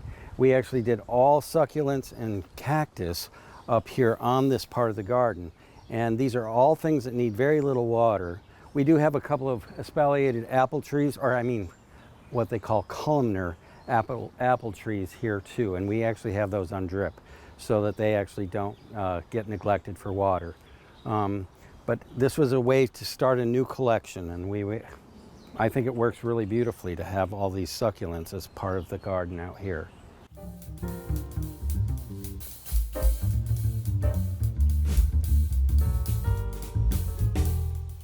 This clematis is really doing something special for us today. I didn't expect it to be so in bloom. It's really beautiful. When we moved here, this is where there was actually a huge garage, right where we're standing in the middle of this fountain. And Jonathan and I rented a backhoe, and we dug out the fountain ourselves, and we laid all the cinder blocks, and we made this fountain. Come on, let's go to the greenhouse. This is our greenhouse. This is Lord and Burnham greenhouse. It actually came from a famed Whitney estate. And a friend of ours gave us a phone call and said they're going to decommission 3 of the greenhouses. You can have one as long as you provide us some insurance. And I jumped at this thought of it, and we ended up putting this in our van, one little piece at a time. It was 60 by 100 when we got it, and we actually made it much smaller so it would be something we could manage. And Jonathan and I rebuilt it here on the property about 7 years ago. And so this is something we always dreamed of having, and we have it. Again, it was 60 by 100. It's now about 20 by 25, and it's a size that we can actually manage ourselves and pay for all the heat during the winter. But one of the most magical things about this is in the wintertime when actually it's snowing and it's just awful out. We'll come out here, we have the heat up to about 75 degrees, and we're in Florida. Actually, most of the tropicals that are in the yard come back into here. This is it in its most empty state right now. And it actually is just summering over with fewer plants right now. It's much more dramatic in the winter. Next, I'm going to take you to our Asian garden. We call it an Asian garden because it's not really Japanese and it's not Chinese, it's just blank Asia. This is actually where our chickens live. Our chickens are no more though because they passed away during COVID. They were in their 20s. They lived to be about 20 to 25 years old, and ours got about 21. We think that's about their age. We're now in the Asian garden, and as I said before, the Asian garden is a loose-fitting term because it's neither Chinese nor Japanese. It's our interpretation of an Asian garden. This is actually the oldest tree on the property. We think it was actually placed here at the time the property was built in 1910. It's actually a boulevard cypress, and there's actually a botanical name on there which I won't bore you with. As I said before, this is where a house we built for our chickens. And chickens are actually Asian animals. We didn't know that until we did a little research. And turns out they were actually originated from the Far East. And so we had to build them a pagoda to live in. And we try and do things sort of according to Asian gardens here. If you see, this tree has been made into what they call clouds. And we trim this every year in order to be able to make it look the way it does. It's high maintenance, but it's very pretty, I think. If you look at the pagoda, we actually went to Chinatown and we actually found, this is a moon gate window. And we made this, and then we made it into a Dutch door. So it opens like this. Well, this is our white garden, and as most people know, Sissinghurst was the home of the first white garden, and this is Kippen Hill's little miniaturized version of a white garden. If you see, we have lots of Annabelle hydrangeas, and we have white-tipped hostas. Everything in this garden is white, including these wisteria that actually bloom in the springtime. Everything has a bit of a season here. There's some lilies here that are just about ready to bloom.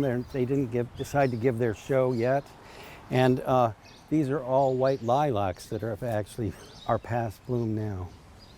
This is one of our perennial beds, and we love roses. Jonathan absolutely adores roses, and these are simple knockout roses, but we found them to be the most floriferous and the most reliable rose that we can actually find. They are coming out with new varieties all the time.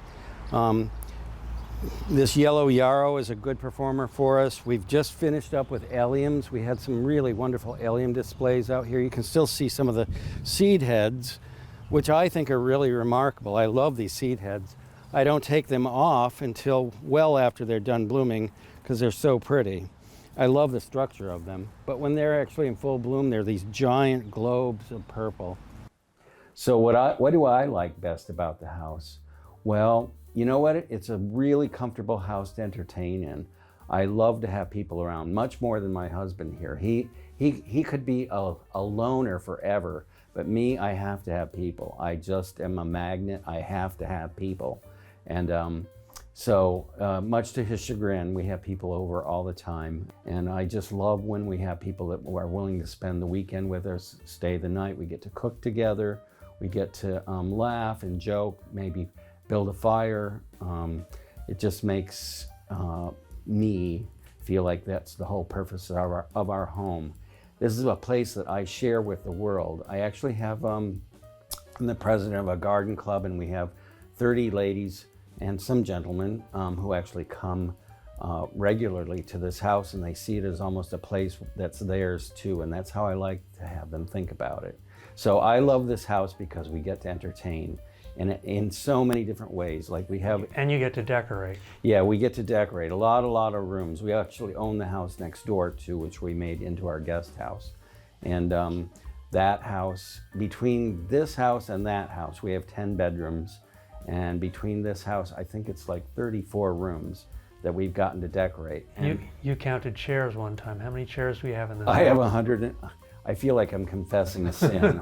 I have 144 chairs in this house. So there's plenty of places to sit down. Yes, and I collect chairs. I'm an auctioneer's dream. They have a single chair, and my hand and my paddle goes up, and I have to have one.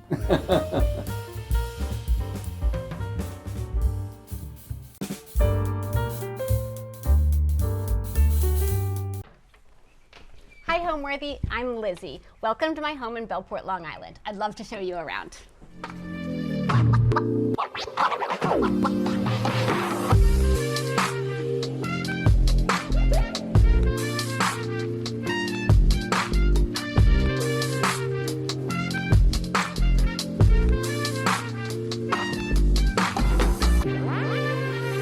You're watching Homeworthy, where we believe every home has a story.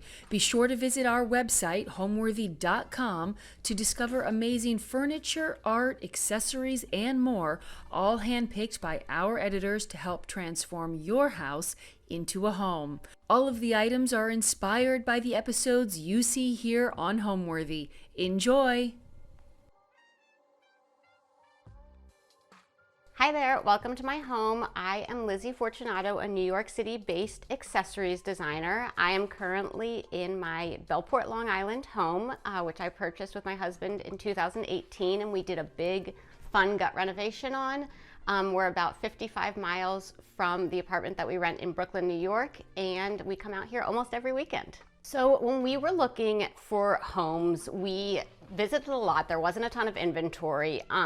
And we fell in love with this home, which belonged to the Higginbotham family. And they're a very interesting family because the patriarch of the family was part of the Brookhaven Institute, which is a really famous science lab out here. And he actually was one of the founders of like the first video game ever. I think it was Pong. So he had like a really interesting history. I think the house only changed hands once or twice since it was built in 1924. We didn't know the exact year the house was built, but when we started doing the gut renovation, we pulled back some drywall and discovered the numbers 1924 etched in the wall. So to our best guess, that's when it's from.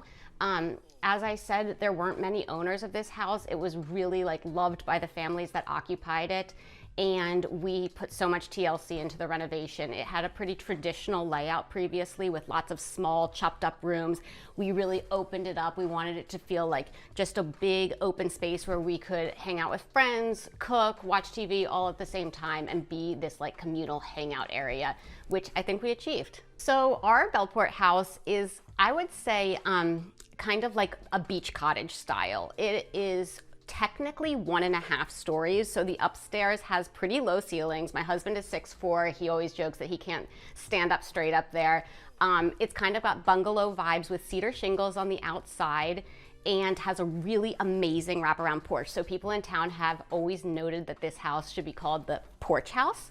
And that's kind of what we lovingly refer to it as, the porch house, because people gather on the porch. It is like this whole extra room outside, which really adds a layer of fun, especially in the summertime when people can gather out there. Welcome to the entrance of our home. As you can see, it's a pretty big, wide open space, but this little front area is where we kind of gather for cocktails or games or hanging out, and it houses one of my favorite pieces in the home. This Calder tapestry was passed down to me from my maternal grandparents, and I'm absolutely in love with it. I received it long before I ever purchased this home, and it was rolled up in my Brooklyn apartment, but I knew it was going to be kind of like a showcase piece in the home, and I would build out color stories around it.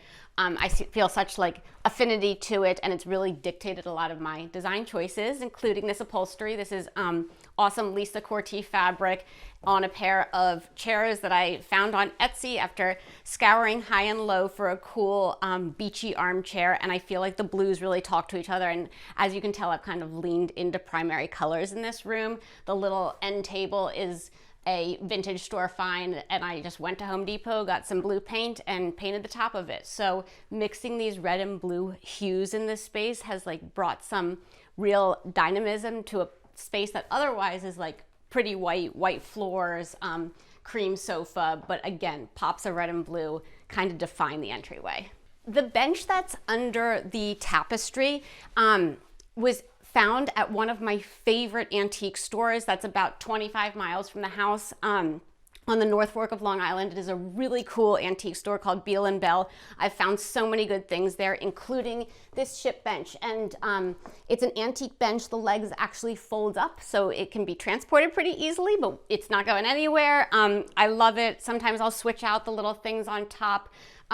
This awesome blue bowl was actually produced by one of the photographers who shot one of our jewelry lookbook campaigns, and she's a ceramicist in addition to being a photographer, a woman of many talents, and I thought, oh my gosh, it speaks to the blue in the Calder so perfectly. A little 1950s lamp that I found on eBay, coffee table books. Again, I merch this differently according to my mood, but I feel like it's a perfect home for lots of my little trinkets and things.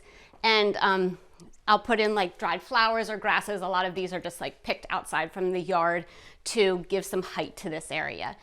The brass sconce that's on this wall is actually handmade from a artisan in Portugal, and I love how like the brass speaks to some of the brass finishes elsewhere in the house, and it gives just a warm glow in the evening time. When we did our gut renovation, we were really committed to the open floor plan. We took down all the walls. We wanted this like open flow so everyone could hang out together. Someone could be sitting over here, someone could be in the kitchen. We could all talk to each other and hang out. So we're flowing right into the living space. We have this kind of like cool pass through. One of my favorite woodworkers, Hedge House Furniture, made this piece for me. They also sourced the wood for the top of my dining table. They're a US-based woodworking firm and do really cool things. And again, this just like houses some of my favorite things. So like finds from the beach, cookbooks, vintage pottery. And I'll switch these little moments out, but I love having these pieces that bring me joy that I get to see kind of on display. And miraculously, my 3-year-old daughter is really good about not touching them. So a pair of vintage lamps from the 1950s, seashells that we've collected from the beach, blown glass candle holders from a good girlfriend of mine. Again, pieces that kind of spark joy and make it feel like home. Moving into kind of our TV, hangout, everything area, a big L-shaped sofa, again with pillows that are vintage covers. A lot of these were found on Etsy. I love textiles. Textiles inform a lot of the work I do for my accessories brand, my jewelry line. So I am always searching for interesting textiles, and I love kind of like mixing the prints on the sofa here.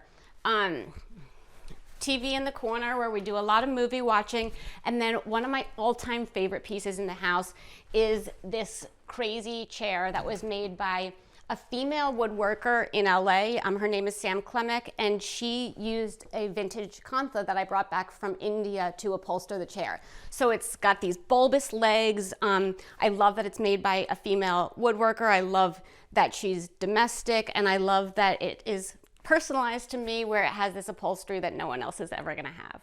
Okay, so when it comes to defining the little vignettes in our open floor plan, I would say that one of the things that helped me out is using rugs or floor coverings to kind of demarcate the space. I like have this one big rectangular natural striped rug in the living area, and I kind of let that define the living area space. So things kind of hang off of it and extend a little beyond that border, but that border helps me kind of like control the living space. Similarly, in our front entrance, everything is kind of centered around this rug, and I've created these kind of like rectangular blocks to define the different spaces within this very open floor plan. And that has been helpful to me because it can get kind of crazy where it feels like one space is overflowing into the other, and it's nice to have boundaries when you're creating little vignettes within an open floor plan. On the coffee table, a big basket that just kind of houses some candles, coasters, remote controls, and then a few of my coffee table books, including Trish Foley, a designer who's local to the area and who I've followed her work for a while. Her recent book called Entertaining by the Sea, it's given me a lot of inspiration in terms of setting the table and creating a nice kind of beachy dinner party moment. Some other items of note in here, a local ceramicist, again on Long Island, made this piece, which I love, vintage lucite candle holders, artwork by a Charleston-based artist, Catherine Dunlap, who I adore, and then artwork by my 3-year-old, who I also adore. Our fireplace works.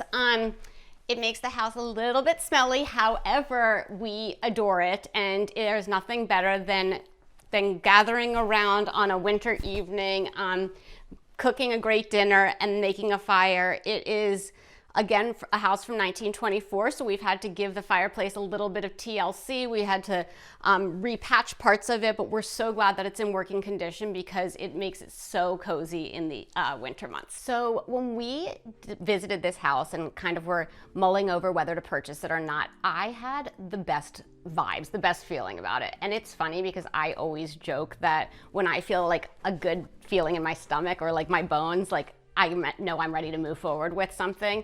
And I told Peter, my husband, I was like, I have a good feeling in my stomach about this house. And he was like, oh, I guess we're just going by the feeling in your stomach. That's a little suspect, but needless to say, I just had a really good energy and like really good vibes feeling about this house. And despite the fact that it wasn't totally my style when we first visited it, again, like the rooms were very small, it was pretty choppy, the decor was pretty traditional, it was, you know, a 180 from what it looks like now. I just felt like this feels like home.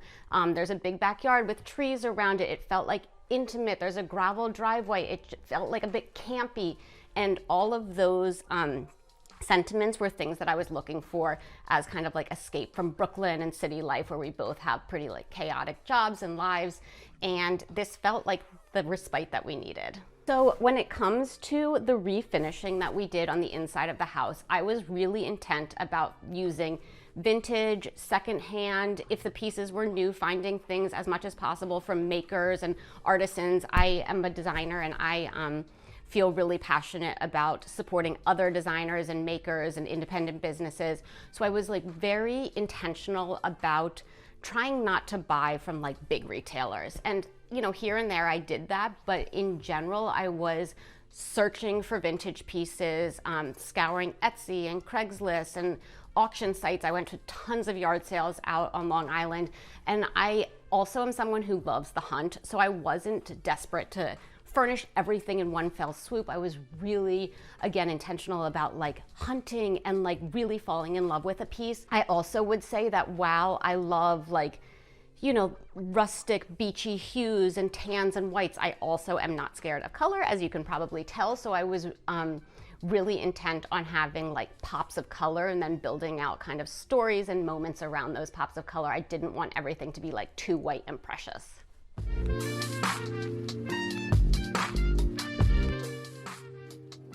Great thing about an open floor plan is that we can be in the kitchen cooking, and we'll have friends over who are sitting on the sofa, and we can all converse, and it's just like so easy and casual. Moving into our kitchen space, this is kind of the piece de resistance, the piece I searched for forever. I was really debating whether to do a built-in island in this house or a found piece, and I really wanted to do the found piece, but it was very hard to find something counter height, and I knew I wanted it to be old. So this piece is an 19th century draper's table from France. I fortunately found it at an antique store in Chicago, so I wasn't shipping it across the Atlantic, just across the country, and I just love it. It has so much personality. Fabric has been cut on this, cheese has been cut on this. It has been through many lives. We use it as a kitchen island, but in its past life, it was for tailors who were cutting on it. And I just think it's so special. The turned legs have a lot of personality, and I find it to be so charming and one of my favorite pieces in the home. On this vintage breadboard that I got from a really cool antique store in the city, I'm always kind of merchandising different little stories on top. In the summer months, there's usually fruits and veggies from our local farm stand or the CSA, and it's like overflowing with bounty. Right now I have some vintage linen napkins that I picked up from one of my favorite little craft sales out here, dried hydrangea that came from about 10 feet outside in our backyard, some good candles, veggies and whatnot, little fish ditches that I found on the side of the road during a trip to Portugal. So this kind of just gets merged with some of my favorite little trinkets and then food items. Okay, so upper cabinets were a big conversation when we were doing our renovation. I really didn't want any. All the practical people around me were saying like, you should certainly have some, but we have this beautiful windows that existed here, this natural light. I didn't want to interfere with that, and there's just not a huge amount of wall space in the kitchen area, and I really didn't want to start jumbling it up with upper cabinets. So what we landed on was two exposed shelves. My uncle actually sourced the wood for me in Delaware. We have like these beautiful bronze brackets that it sits on, and they house a lot of the dishes that we use every single day and that I really wanted to be visible. The Moroccan dishes here, I actually brought back from a trip to Fez, Morocco. My poor husband had to put him in his carry-on, and I told him not to make any sudden movements because I didn't want anything arriving broken. Really cool Hassami mugs that were passed to me from my grandparents, and some vintage finds. And then in terms of our other items that we have to store, we did a lot of lower storage. So we have drawers for plates and things, a corner cabinet, and I will say I'm pretty minimal in the kitchen. I try not to buy too much in terms of plates and servingware because we don't have a ton of space. So I'm pretty disciplined about just buying what we need and then having a lot of it live out. So spices and spoons and our whole coffee station, we're a big coffee family, are just out on the counter and cute enough that they can live out. So admittedly, I am not the chef in the house. My husband is the chef and he is a grill master. So rain or shine, 365 days a year, he's outside grilling. I am responsible for making the table look very cute, and I'm very good at that. And I love to set the table, and I do dishes, and I do all the prep, but he is in charge of the grill, and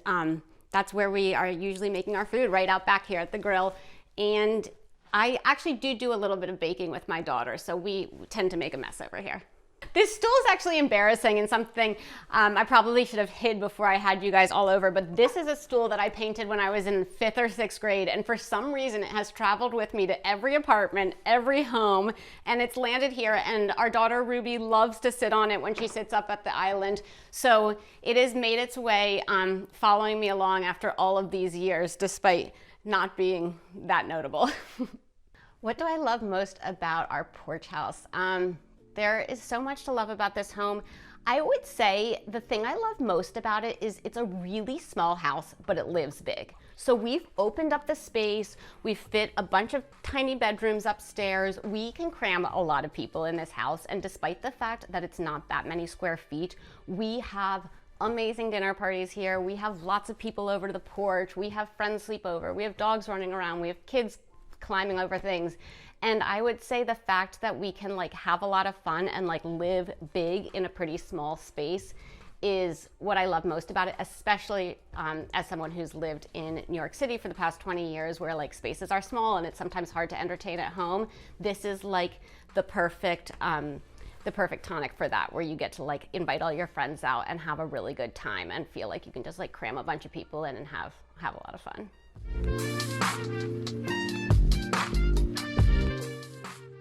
This is our fun dining table. So the walnut wood top is sourced by Hedge House Furniture. The legs are iron. They're made from iron by an artisan in Rhode Island. Again, I really love like searching for independent makers who are doing really cool things in small batches. I love when pieces have a story behind them. The chairs are vintage, again, from Beal & Bell, this really great antique store on the North Fork of Long Island. And I actually discovered them on their Instagram feed, purchased them sight unseen. Everyone was like, how are you gonna buy a dining chair that you've never sat in? Fortunately, they're super duper comfortable with rush seats, which makes them kind of beachy and perfectly suited to this space.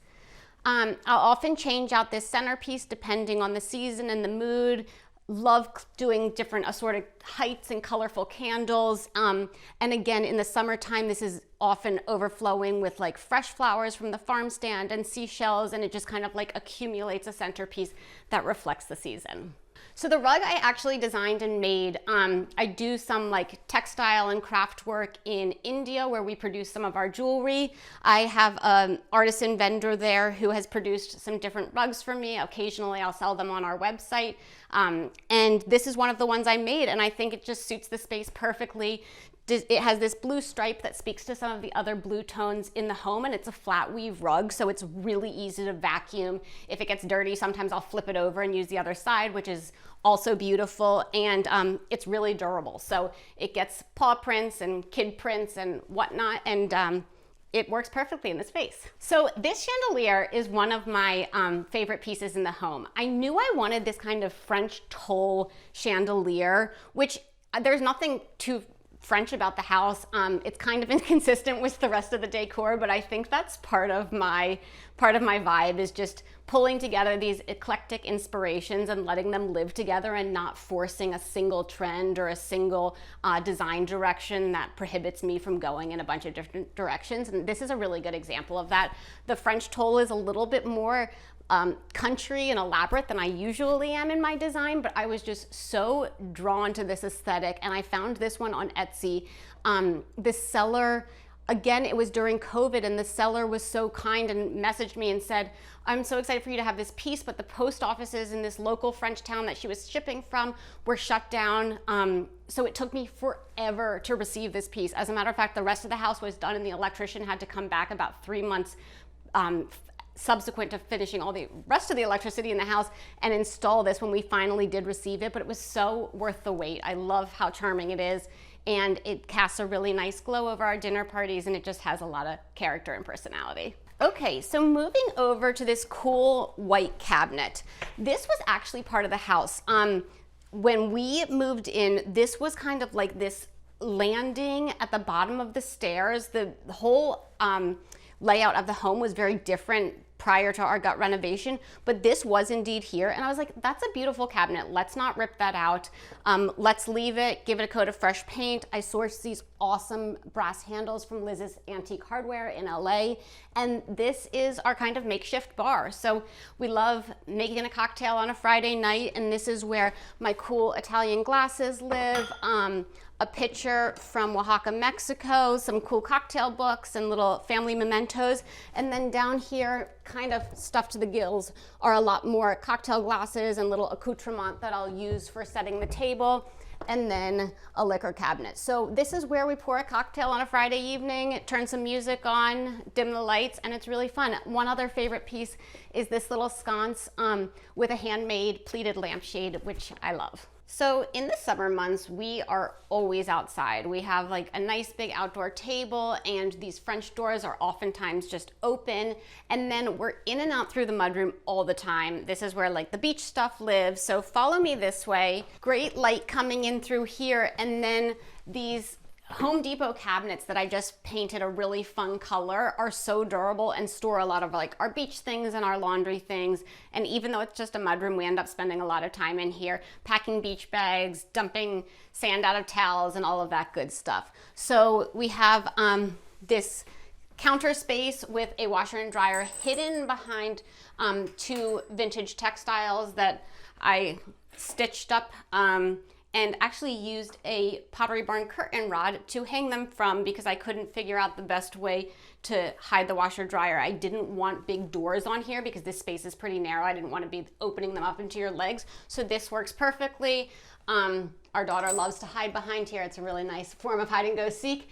And then a few more little fish from Portugal along with our tide clock, so we always know when's the best time to head to the beach. Here is a little powder room. This is where we house all those good family mementos. So I've been covering the walls in Polaroids and pictures and sketches and postcards that mean things to us. And this is like a little family history if you are going to the bathroom, which makes it a really fun powder room.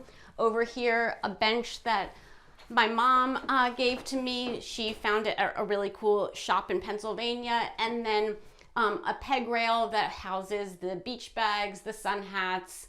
Oftentimes we'll have seashells living up here and tennis rackets and whatnot. So this tends to accumulate all the fun summer stuff. So I had so much fun with lighting in this house. I was really adamant about trying to find cool vintage lights. There are some in the kitchen over the island that are like milk glass pendants that I love. They're from the 1920s. The lamps, the flush mount lights in here are vintage ship lights. So they're brass. And they, I think, came up from a place called Shipwreck Salvage or something like that. You can't make up this name. It was literally old ship lights and then an industrial gooseneck lamp that I found from a shop in Chicago. So finding these kind of cool vintage lights that just give some character to an ordinary mudroom was really fun for me. This giant wooden bowl is actually an antique dough bowl. It was used for making dough for breads and whatnot. I'm not sure when it dates to, but it houses our beach towels. So it is getting a very good second life. I found it at the Brimfield Antique Market, which I frequent often to scour cool old things. Okay, let me show you the primary bedroom. It's on the first floor. Gonna head this way. I co-founded Lizzie Fortunato, the accessories brand, with my twin sister back in 2008. It's our 15th year. I oversee all the creative aspects of the business. So design, creative direction. She, on the other hand, directs operations and sales. So we have very different sides of the brain, which is so lucky. We really stay out of each other's lanes and complement each other nicely, which makes for the perfect sister business partner relationship. And she actually got her start in finance. She was working on Wall Street, and I had kind of gotten a real job in New York after graduating college and thinking I maybe wanted to do something creative, but ended up getting a job in fashion PR and was making jewelry on the side, and had friends who were kind of like the bottom of the totem pole at different magazines, and they would say to me, you know, my editor is working on a story, and like one of the beaded necklaces that you make might fit into the story well. And I was like, oh, that's not my real job. Like, I have a 9 to 5 working in PR. It was more like a 9 to 9, but needless to say, I would kind of do the jewelry thing nights and weekends, and slowly but surely pieces started getting press and getting attention, and I would run over to the Hearst Messenger Center at 7 in the morning before I got to my day job and say, oh, I'm the messenger dropping off for Lizzie Fortunato.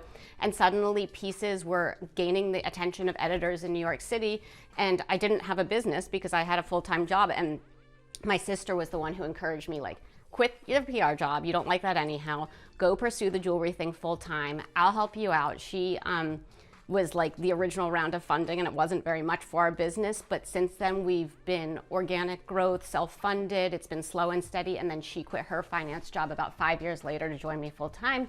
And since then, it's been history. So we now have a team of about 17 people. We have a showroom and studio in Soho. Please come visit. And we sell to some amazing retailers around the world.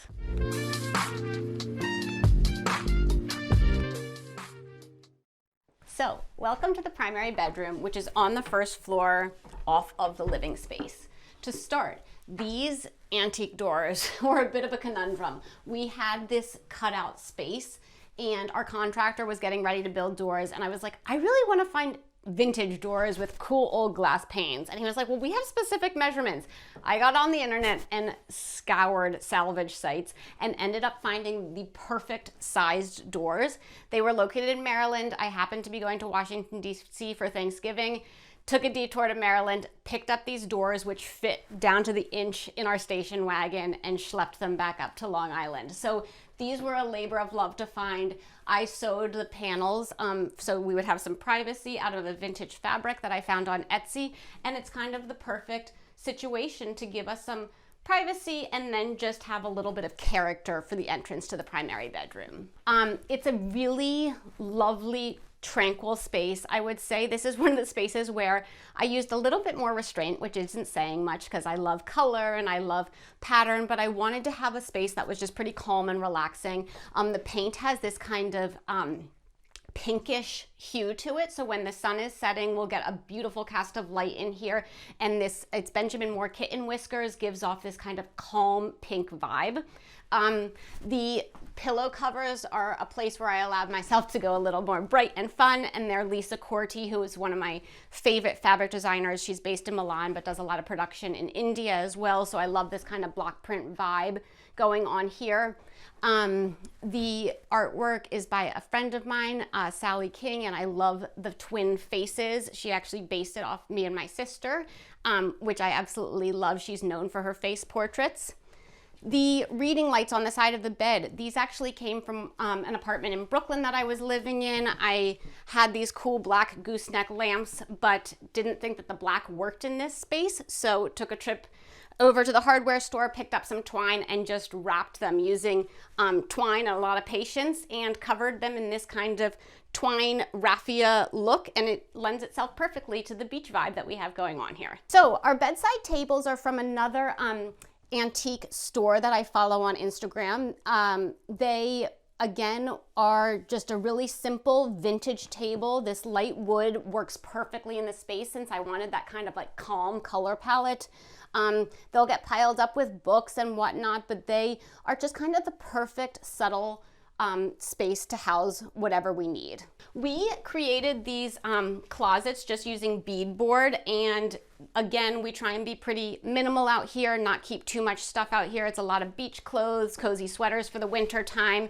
And because I needed a little bit more storage beyond the closet, I also sourced this vintage dresser from a local antique store.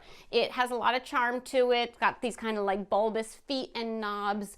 It's a little rickety, but it serves the purpose, and I love the look. It sits underneath an antique mirror that belonged to my mom's mother. So again, something that was passed down, and I just love the vibe of. The vase on the table is by B. Zippy, an LA-based female ceramicist. I love her work and own a few of her pieces. And again, this peach hue just lends itself to the color palette of the bedroom. When I am getting dressed up out at the beach, which is not too often, I'm always layering on some of my own pieces. Oftentimes in the summer, I'll wear just like a bathing suit and jewelry and a sarong, and that's my uniform. And most of the pieces live here on this fun John Darien seashell plate. Right now, I have some of my favorites, including the Vinca flower necklace. This is hand-blown glass. We work with an incredible artisan in upstate New York who crafts these blown glass pieces for us. Our brand is also known for working with a lot of freshwater pearls. So one of my favorite pearl pieces, this cord pendant. But this is where I'll kind of keep the pieces that I'm loving.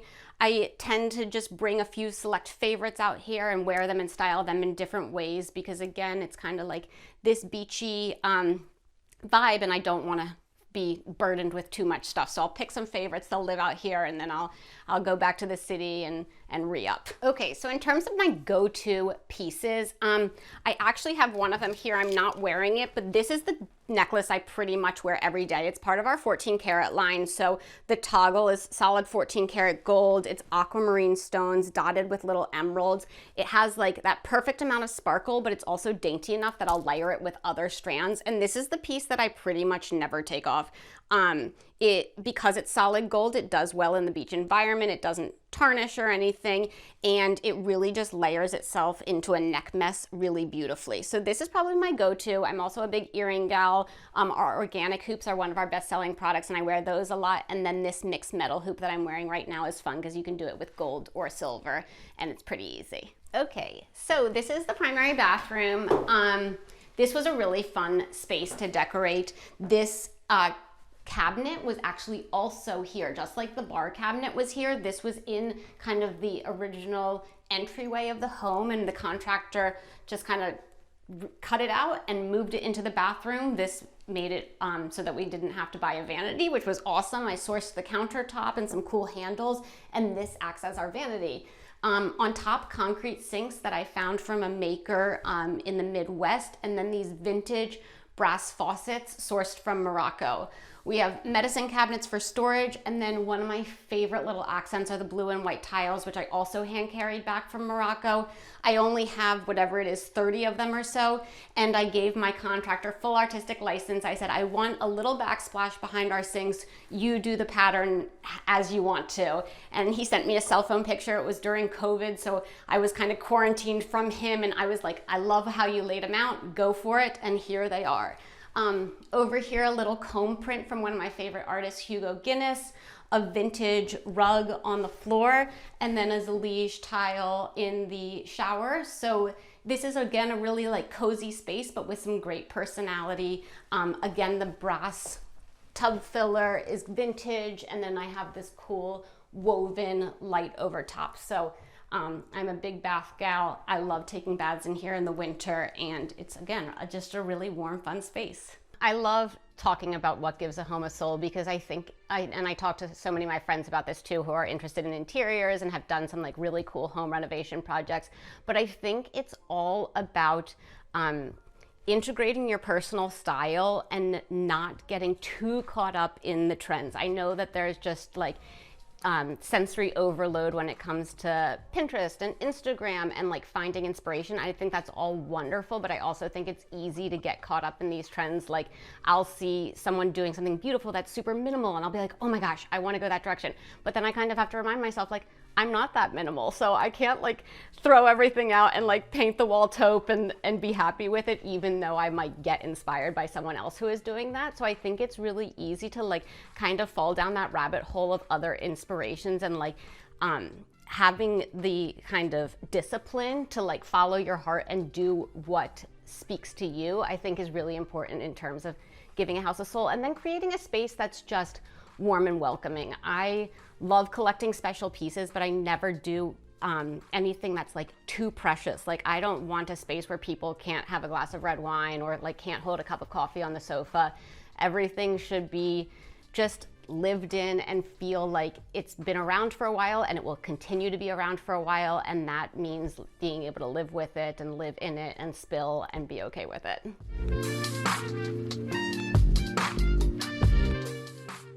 Coming up the stairs, the first bedroom is my daughter Ruby's room, and it's a really charming little space with the eaves, this vintage wicker lamp that I found, and her little twin beds.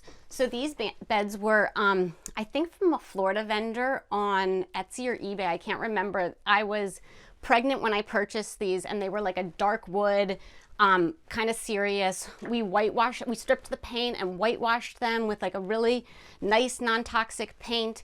And then we have her little yellow and white bedspread. Her cousin, who's 7 days younger than she is, oftentimes sleeps over. And this little cover I brought back from one of my sourcing trips to India. So it's block printed Indian textile. We have lots of little handmade projects in here, including a watercolored heart mobile that we made together using sticks from the backyard. Also beautiful crewel embroidered curtains that were passed down from a friend. So lots of charm and personality in here. Tons of stuffed animals, tons of books. A lot of love in this room. So fortunately, Ruby is not quite yet of the age when she has a lot of opinions when it comes to home design.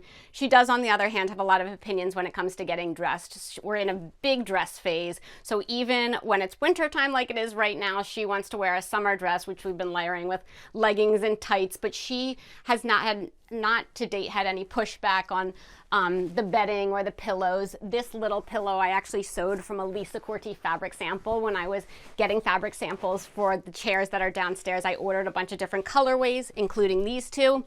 They sent 2 big swatches, and I just sewed them with some like really fun colorful raffia and made 2 little pillows. So Ruby has not had any pushback on this yet. I dread the day when she does. Okay, so coming out of my daughter's bedroom, we have this fun little landing upstairs. This is all original to the house. We didn't really rework too much of this. There's this like cool cutout that goes through to the stairwell.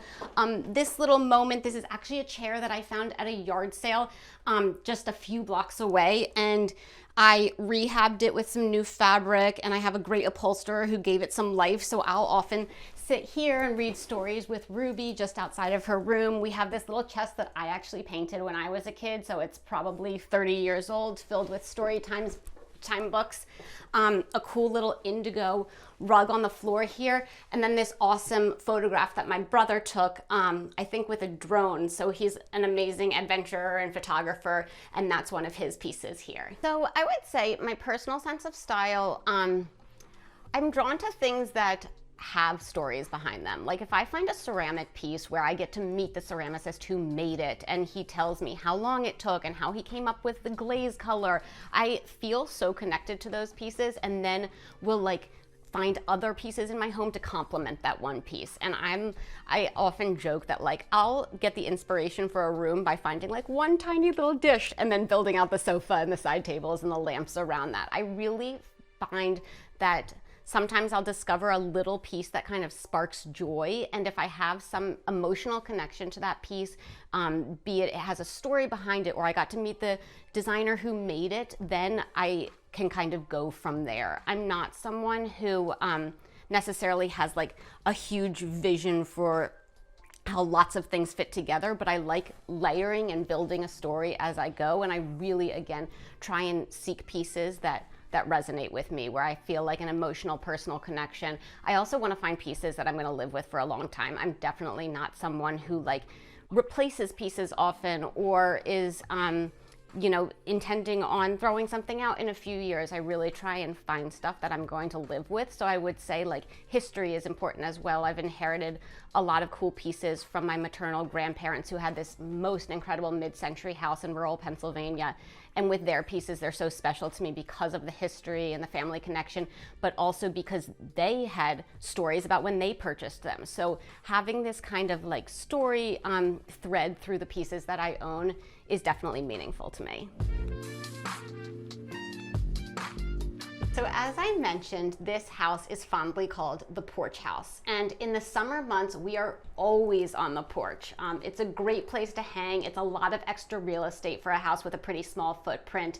And even in the winter time, we're out there. We have lots of bird feeders. There's good energy. So let me show it to you. So this is the side entrance of the house. One of my favorite little details is this old bell that was here when we moved in. I joke that it's the dinner bell, even though I'm not the chef in the house. And then over here we have a really fun wraparound part of the porch with a great seating area. Again, in the summer times, this is a huge hangout area. You catch the sunset off the corner of this porch and it's like the perfect cocktail hour place. We have overhead lighting that was here and then just fun pillows and textiles often adorning this space. Lots of ferns and plants and a great place for hanging out in the summer. So the wraparound porch has always been a feature of the home. We did have to do a lot of replacements in terms of the wood, and some of the railings were rotted. So we have put a lot of time and energy into restoring the porch and making it completely usable. Again, because the footprint of the house is small, we love having this kind of extra room outside. So we built these benches. We have been sourcing furniture, and we oftentimes will pull up like extra chairs or furniture from the indoors so that we can make this kind of a comprehensive room outside when we're having friends over. It's a great place to gather. I also am really fond of just like layering pillows out here because I'll bring a book outside and like turn this into a little sofa in the summertime and make it just a really cozy place to hang. What does home mean to me? Home means a place where we can gather with friends and with family and with neighbors. We have such like a wonderful group of people on this street who have been so welcoming to us, and have people over and just hang and enjoy each other's company. I would say home is a place where nothing is too precious, where we have comfort and we're surrounded by pieces that give us joy and make us feel safe and cozy, and also is a place where we can open our doors to friends and family and just have a good time. Thanks for watching. Go to homeworthy.com for exclusive content and shopping guides.